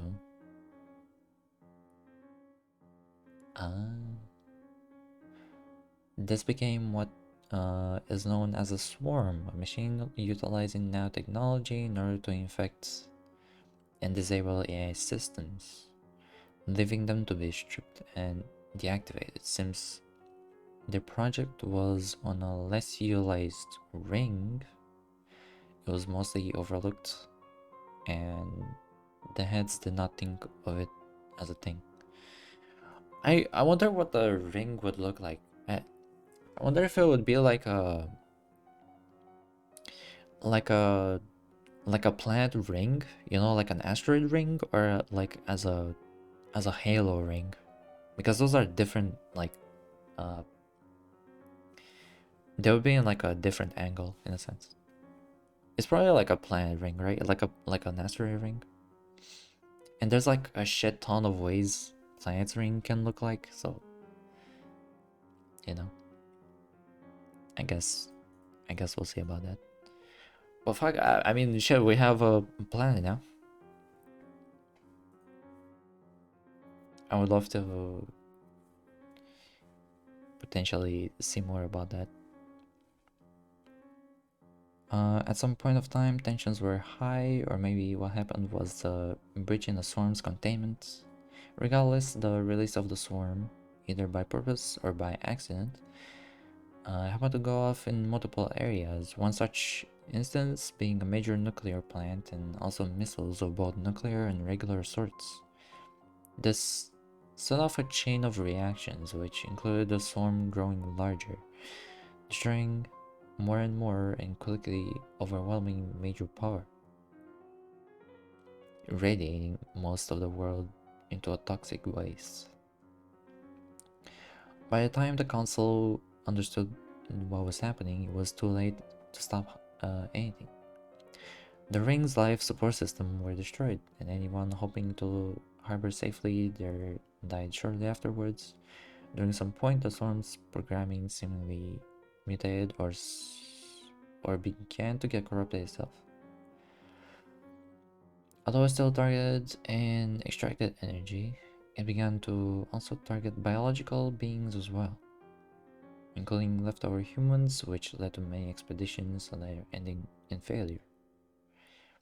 In all likelihood, the storm would last as long as the radiation, and there was not much to do during this time. AI retreated back to the bunker and Miu activated. Failsafe to both hold. Oh, Miu activated as failsafe to both hold 6 together, act as a dead man's switch for potentially destroying the planets to contain the swarm, and to contain the most and to contain and protect most of the years upon years of hard work and research. Okay. The reason why Yuri was put to sleep. Oh shit. Yuri's story is that still early before she needs skill of air harvesting to continue on her journey. TLDR of the lore behind this, Yuri has a debilitating condition where she slowly goes blind in exchange for a huge boost in her powers passively. Except lightning, not that much. Lightning, since it's natural. Okay, Hibiki, if you're saying this, lightning, it's my natural power, so it shouldn't take too much of my energy. It's more like my stamina than anything. But lightning should be pretty easy to use. It's only the telekinesis stuff that's like very costly. And it also depends to, like, you know, how hard I'm pushing it. Like if I'm using bigger objects and stuff like that. Like I could stay in a battle and control my weapons, my like little blade thingies, for like a whole day. If I had to like manipulate them like a slash or something, or like a bullet, you know, it would be pretty easy. I wouldn't be able to non-stop use them, but I would be able to like take a breath, you know, and like get back in for like a whole day, or like even more, honestly. Just it could be anywhere between a day and like weeks, years, who the fuck knows. But it would get really fucked up. What was I? I made this detriment also active, so using her abilities for too long would affect her negatively. Yeah, the telekinesis ones. Because of Miu's discoveries, Yuri would soon journey and find out how the skill works. But for the moment, she is just given lots of advanced medicine in order to slow down the blindness. That's a good like thing. It's a good like twist, or like a buffer. Like, oh no, I don't have my, I don't I didn't take my pills today. I'm gonna fucking get blind in the middle of a battle. I have to like rely on my senses or my third eye. Right. So okay. That's still early. So hold on. Your story is still early before she needs the skill of air harvesting. Oh yeah, I guess, yeah. Okay. I was a little confused about that one. Okay. This is a Hebe made fanfic. If you think for a moment that there would be a threesome sometime in the future of I am you and Yuri doing some intense, hot, steamy sex with each other, you're damn wrong. Wait a minute. Wait a minute. Okay, I don't know if I'll be able to read that one, Hebe. I don't know if I'll be able to read that one. Okay. Thanks for reading. You're welcome. This is my link to my Twitch. Go support this fucking adorable, lovely. This motherfucker.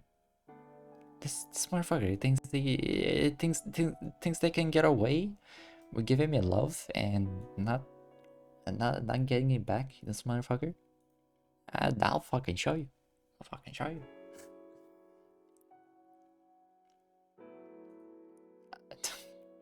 God damn it.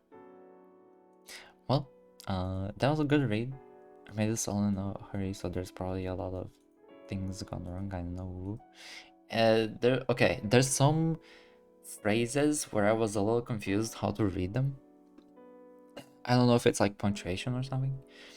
I learned a few words also, but overall the story is very good. I like it. I want more of this. I want more. I want more. And we can read we can read more fanfics. I actually didn't think we could get through the whole thing today. Not gonna lie. This is actually it.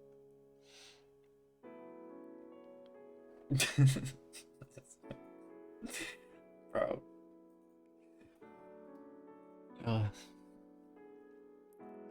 I mean, okay. I will not have to know if these are gonna be not safe for work or not, because I'm not gonna be able to read that on stream. But I'll just like post it. I have a channel in my Discord where sorry. I have a channel in my Discord where I keep my lore thing. Where is it? Let me take my glasses off, huh? I'm not reading anymore. What was I saying? I have a channel in my Discord where I put my lore doc, my lore Google Doc, the official lore, and like it has some like character info in there. I'll update it if if I have more things in there. And I don't know if I'm gonna continue on the same doc or if I should like make a new one. I feel like it can be a little overwhelming. I think I'll leave that one alone. I think I'll put it in parts. If I do more lore, I'll put in another doc, so it doesn't feel overwhelming when you read it. But yeah, that was an awesome read. I'll post this one in the channel on Discord. Again, you should join. I'll post the link in chat. Wait, does that work anymore?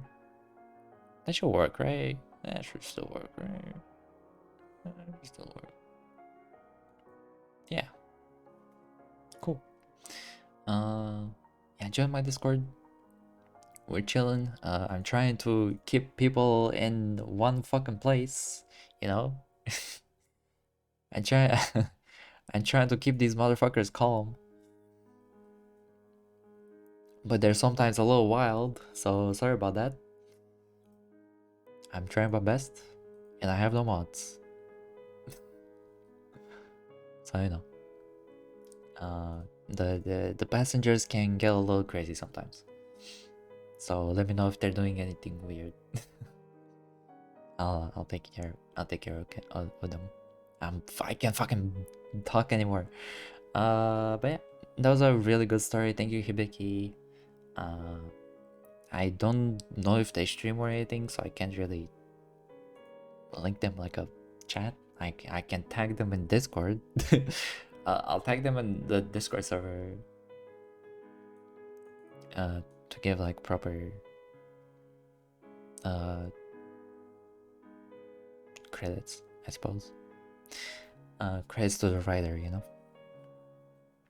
Yeah, that was amazing. I honestly, if she's okay with it, or they, sorry, if Hibiki is okay with it, we can make this official. If anything, I mean, they can, if anything, they can like modify a few things here and there if they need to. But I would kind of like to make this official. I think the planet is really cool. I think the Aya and Miyu are really cool characters. It would be a shame not to make this official, you know?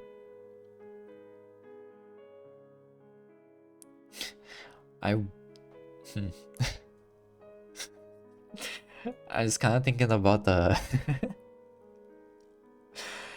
like if supposedly I'm in like a sort of like a relationship with Aya, would she get mad if I'm with Miyu?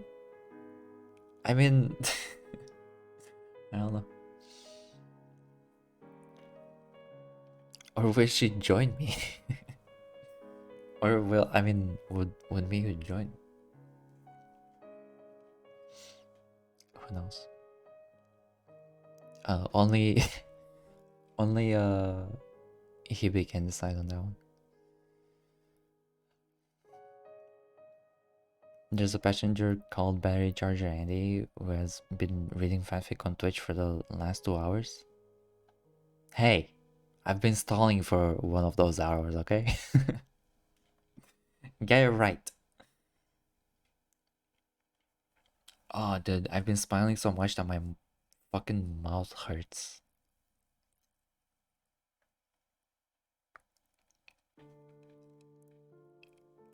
Ow.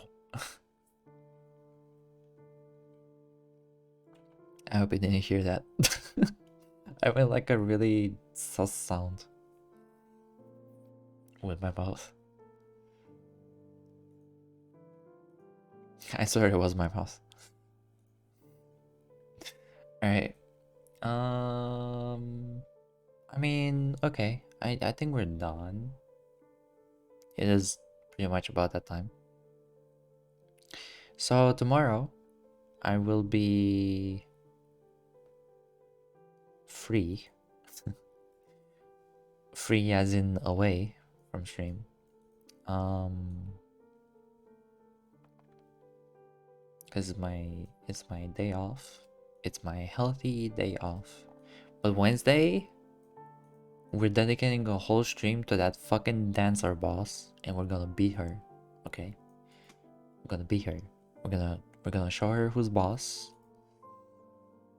And I kinda I don't really know where my build is going, man. Cause like all these, like, oh, if he feels the weapon with lightning, the scaling is gonna go off and it's not gonna do as much damage, and you're gonna need to switch to uh leveling faith now or some shit, you know, like fuck, dude, god damn it. Why can't you just stay infused and also scale with strength and dexterity, god damn it? Or I don't think they actually get rid of the whole scaling, right? I think they just kind of don't scale well anymore. So it'd be kind of weird. And then the miracle thing, or like the spell thing to infuse my weapon with lightning, apparently lasts not a lot, and it wastes so much goddamn mana or FP. Like fuck, I don't know what to do anymore.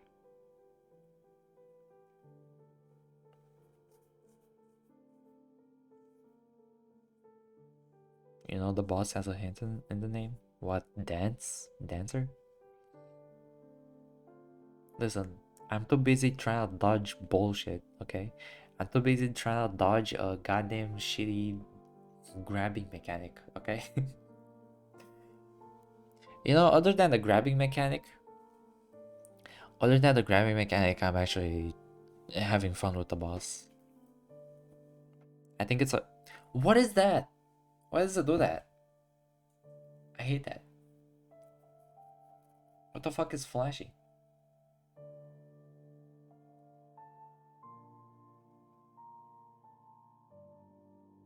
I need to find that motherfucker that keeps flashing like that.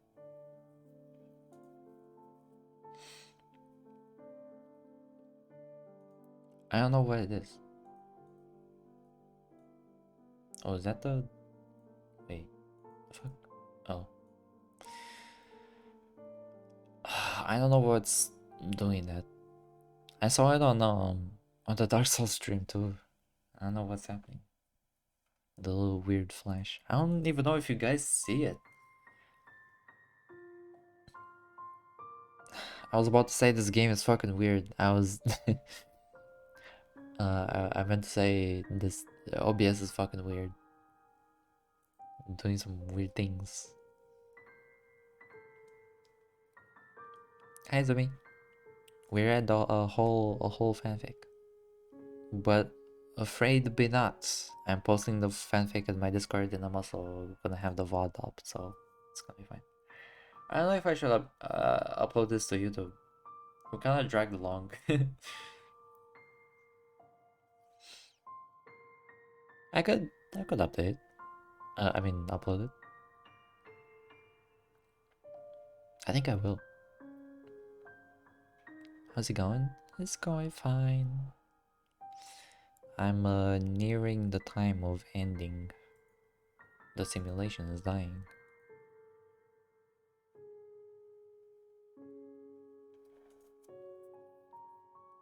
Maybe people would view it as a nighttime thing. That's what I was thinking. Yeah, like I feel like, ow, fuck. I don't consider myself a, you know, a fucking librarian, so, or like a English teacher to, you know, read well, but I think it would still be fun. You can also just literally mute my VOD and like read instead. That's also an option. But that was fun. My voice is dying now, but that was fun. I had the glasses. Wait, let me put them on again. I had the glasses made by Bendon. The tiny glasses. the tiny grandma librarian glasses.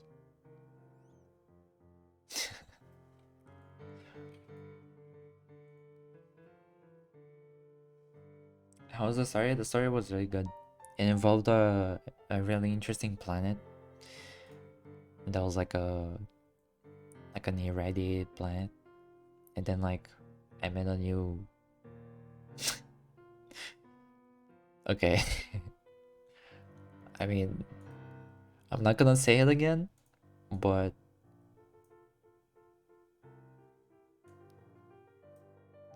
let's just say I met someone in the story, and Hibiki might be a little wild. Let's just say I don't know if I can read the next one on stream.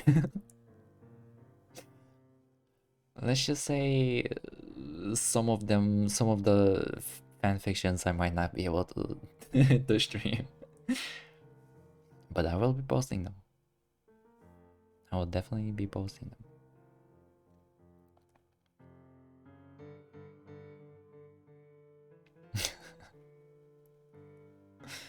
Yeah, that was really amazing. That was awesome. The characters are really awesome too. I think it's a pretty well thought story, and like they say it's been in a hurry, but I didn't really feel like it. This was better than some of the movies I watched. You know what I mean?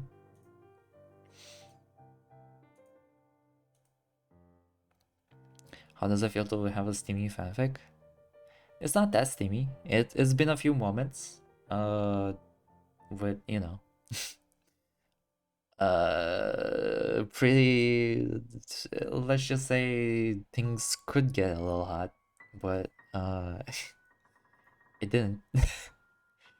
It was pretty warm, but it was it was good. It was good. Honestly, I don't mind at all. I think little moments like that make the story interesting. It makes it fun, It makes it fun to read for me on stream because like there's like moments, there's like kind of embarrassing moments I have to like voice out, and I'm like, all right, yeah, well, here we go.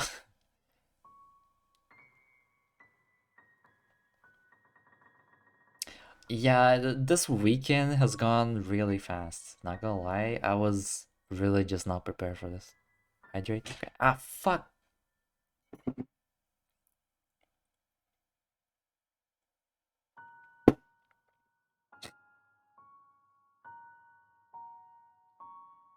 Slams the fucking cup on the desk furiously.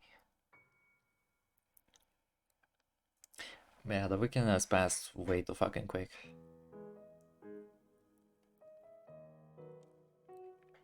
I low-key wanted to do the little like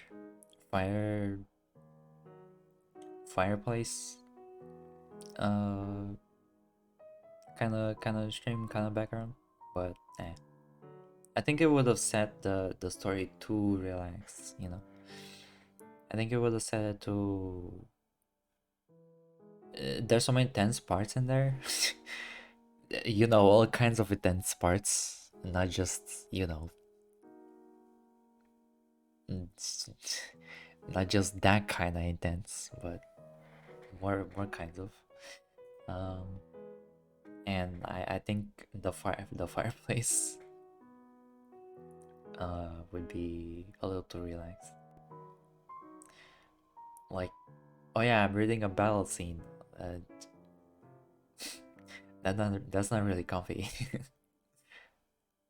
That was cool though. This story had so many things. It had a battle scene. It had the description of like all the characters.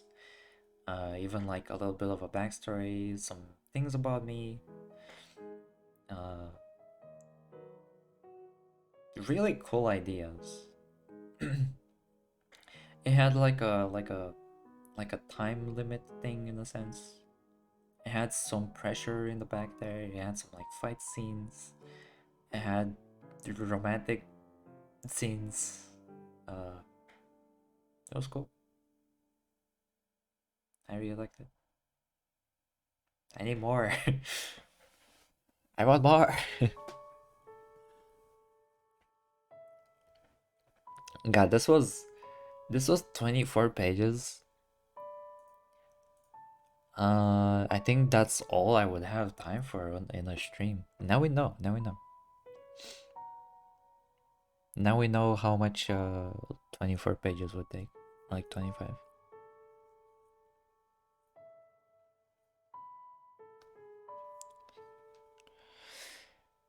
Oh Jesus.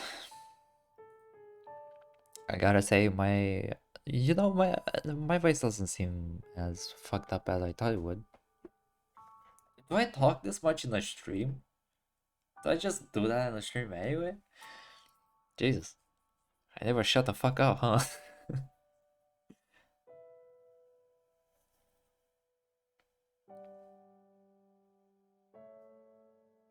Read more. I was popular enough to have someone do a fanfic of my seat. Listen, I'm not popular, you know. I'm not popular. I'm not like, by any means, I'm not anything huge. Other than a big MILF. No, but I'm not, I'm barely anything, man. I'm nothing. I just met the right people. Your voice is nice to hear. Oh, thank you. See, I keep hearing that, but my brain doesn't want to accept that. My brain is like, no, you sound like shit. You fucking garbage. Why don't you sound like Vebe or Nanners, you fucking whore?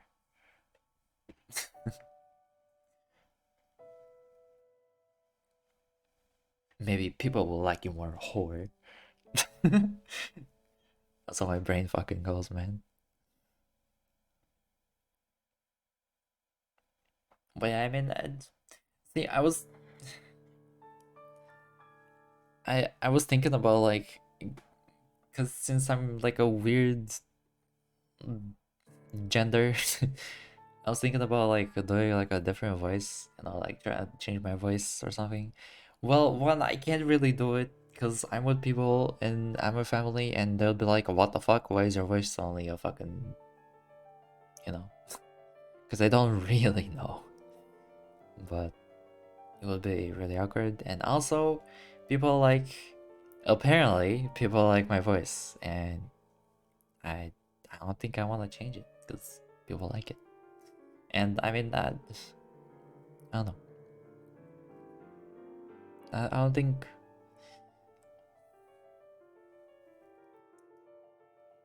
I could. If people accept me, I can accept me too. I just need like, I don't know. I sometimes need more affirmation. Cause like I don't know. I don't know. I mean, different people have their own preferences, I guess. I haven't really heard. Okay, the only time I heard something bad about my voice was when there was that one guy saying you sound dead today, and I was like, oh, okay.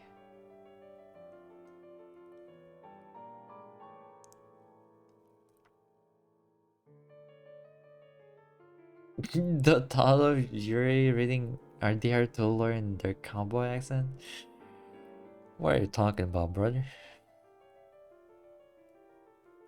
I ain't reading no goddamn Red Dead Redemption 2 lore, goddamn it. I don't accept you as my landlord. Why not? Why not? I, dude, a Kermit voice would be so weird to me. I don't know why. I don't think I would do it. I don't think I would pull it off. I would just sound weird.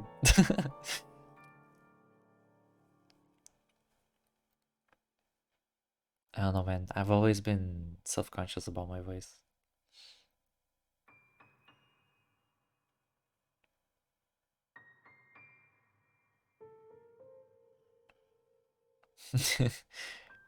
You're doing it would be great. Bro, all you need to do is put like oh my god, hold on, hold on. There's this game, there's a space game called Hard Space Shipbreakers. And their music is extremely K-Kona. American beats to chill to. They should call it American beats to chill and break ships to. Hold on, let me actually share this.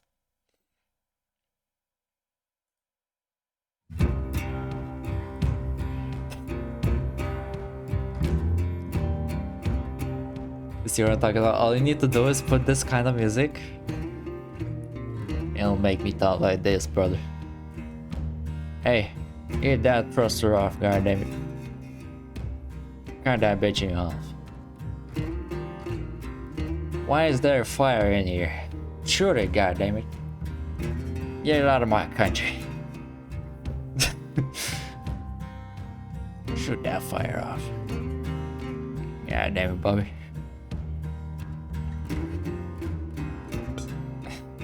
It even makes me burp. Fucking Jesus. I'm going full American, brother. Well, alright, guys, we got in here. God damn it. Fuck! I had to stop. I had to stop before I turn American. That's the worst. I'm joking. Stop selling me cars. No. Buy my cars. Trust me. They're all good.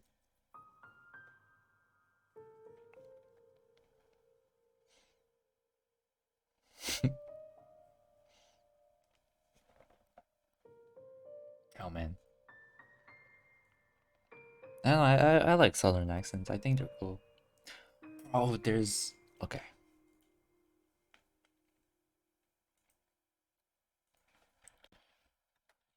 Overwatch. Voice lines. Okay. I may have a crush on Ash from Overwatch. Okay. Maybe. Maybe.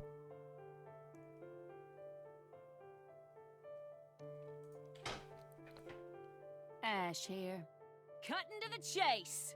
Now I mean, listen to her, man. Burn it all down. I'm a rebel. How do you even live? Mine. I don't know. Her accent is hot. That's what I'm saying. Her accent is hot. And she is hot.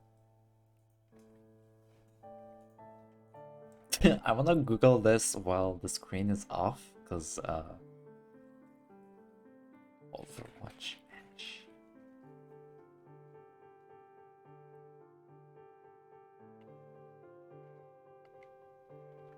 Okay, we're safe, I think. I think we're safe. I mean, look at her, dude. Look at her, god damn it. Wait, can you look at her? You can't look at her. Hold on. Look at her, god damn it. Oh. I'm so scared of clicking on the wrong thing. Look at her, man. She has a sick, awesome repeater. I love repeaters. I think repeaters are fucking awesome. There are some games that don't give the repeater feeling right though. Like, okay, for example, Killing Floor, I fucking hate the repeaters in that game. Absolute garbage. Garbanzo. Can't even fucking aim it properly. Red Dead's amazing. There's also fuck. I forgot which other game was. Oh, the Overwatch repeater is actually pretty cool. It feels pretty good. Definitely fast, but it feels good. Yo, Hebe, what's up? I just finished reading your story. It's fucking awesome. You missed the end of the story? It's okay, you can watch the VOD. But it was very cool. I really like the characters and the planet and the whole story. It was awesome. And I read the end. I give you the go, but I don't know if I'm gonna be able to read it on stream. That's all I'm gonna say. So you'll let me know, okay? But I would definitely love uh more fanfics. I think if you're okay with it, I'm down to make this official. I know what this sounds like. I was talking about the fanfic to be canon.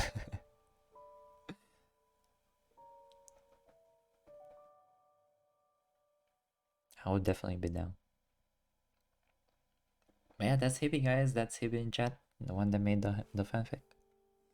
With 24 pages that I didn't know I was gonna get through today, but I did. We even stalled for like what, an hour? Not bad. Not bad.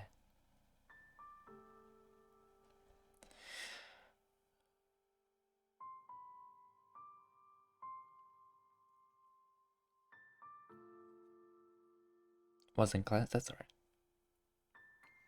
Alright guys. If there's no questions, I am good to go. I gotta end around this time, so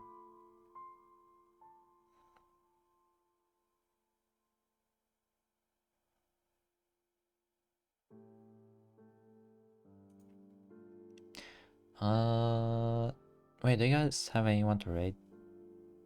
I'm like trying to look around.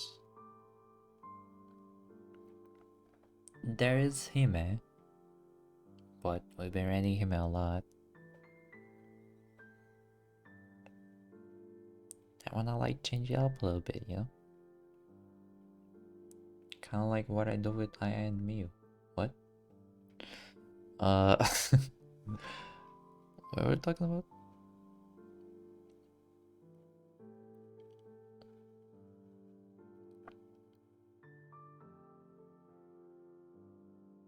I have one if you don't have one, it's a close friend. Yeah, who is it? Give me name. The full name. Pum pum pum. This piano is really nice. Oh, this is from Celeste. Nice. Well, it's a cover. Oh, these are piano covers.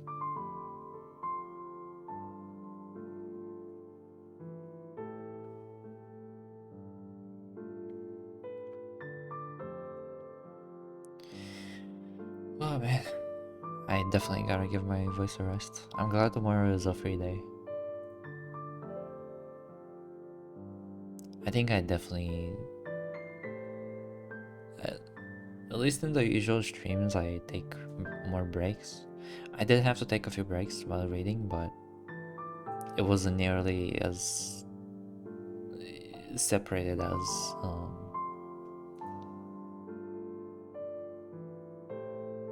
a normal stream. Then once it hits in sex box, fuck. Okay. I mean, I can try to find someone.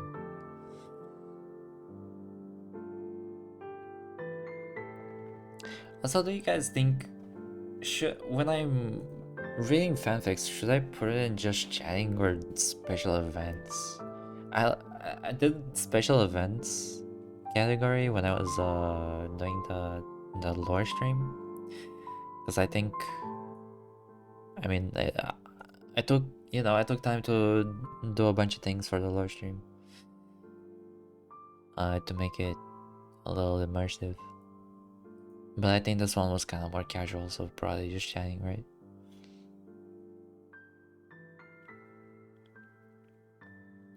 I'm not really sure. I mean, I think it's fine either way. I think for the fanfics, we can put just chatting. I said special since anything in it could happen. I don't know. I don't know. I think I'll put just. I think I'll put special events only in streams that I know that I know are a big. Not that this isn't a big deal, but this is. Yeah. What the fuck is wrong with my? Oh no! You know what? This might actually be Spotify overlaying onto OBS. I don't think you guys see that. Back to classes all. Alright, Hibby. Have a good one. Thank you for writing. I'll text you later. And thank you, Gans, for the sub. It finally came through. If it did. I don't know if this is the one like way before. And now it just came through or not. But hey. No more ads. Subscribe for no more ads. I think so, at least. I'm pretty sure.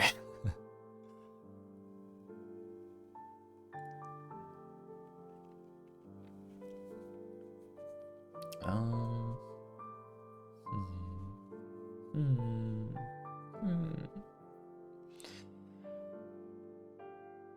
Do we have R&R? Oh, bro, there's this VTuber. There's this VTuber that has like a combat thing going on.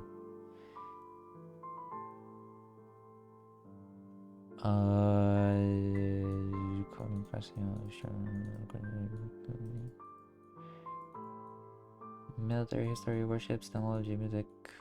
Yeah. And they like whiskey a lot. What the fuck is going on to my... What? Bro, what is happening with OBS lately?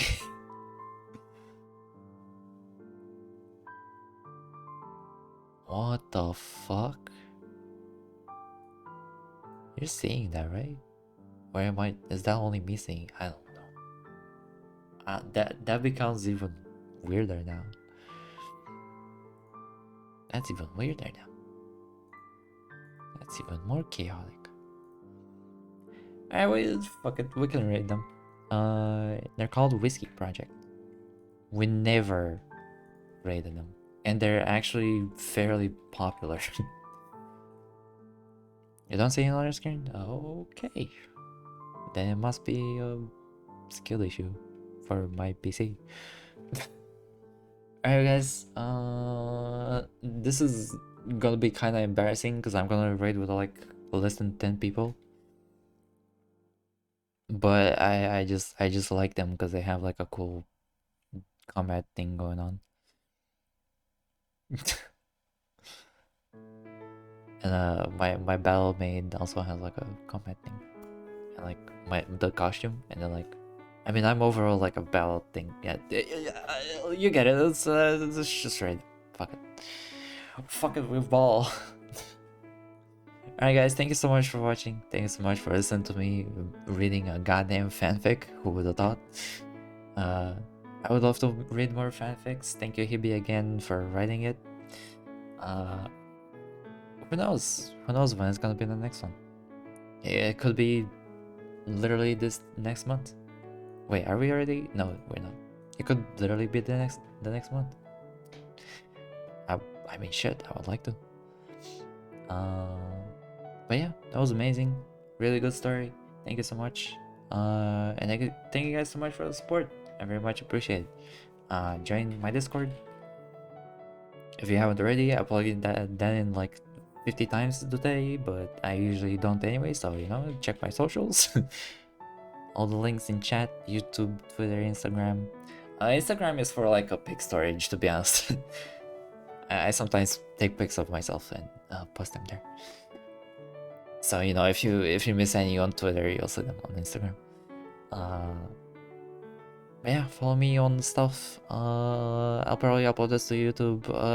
I'll see you guys Wednesday with more Dark Souls. Hopefully I beat the fucking boss, the dancer boss. And I love you guys. Take care of yourself. Mwah. Be safe. Bye bye.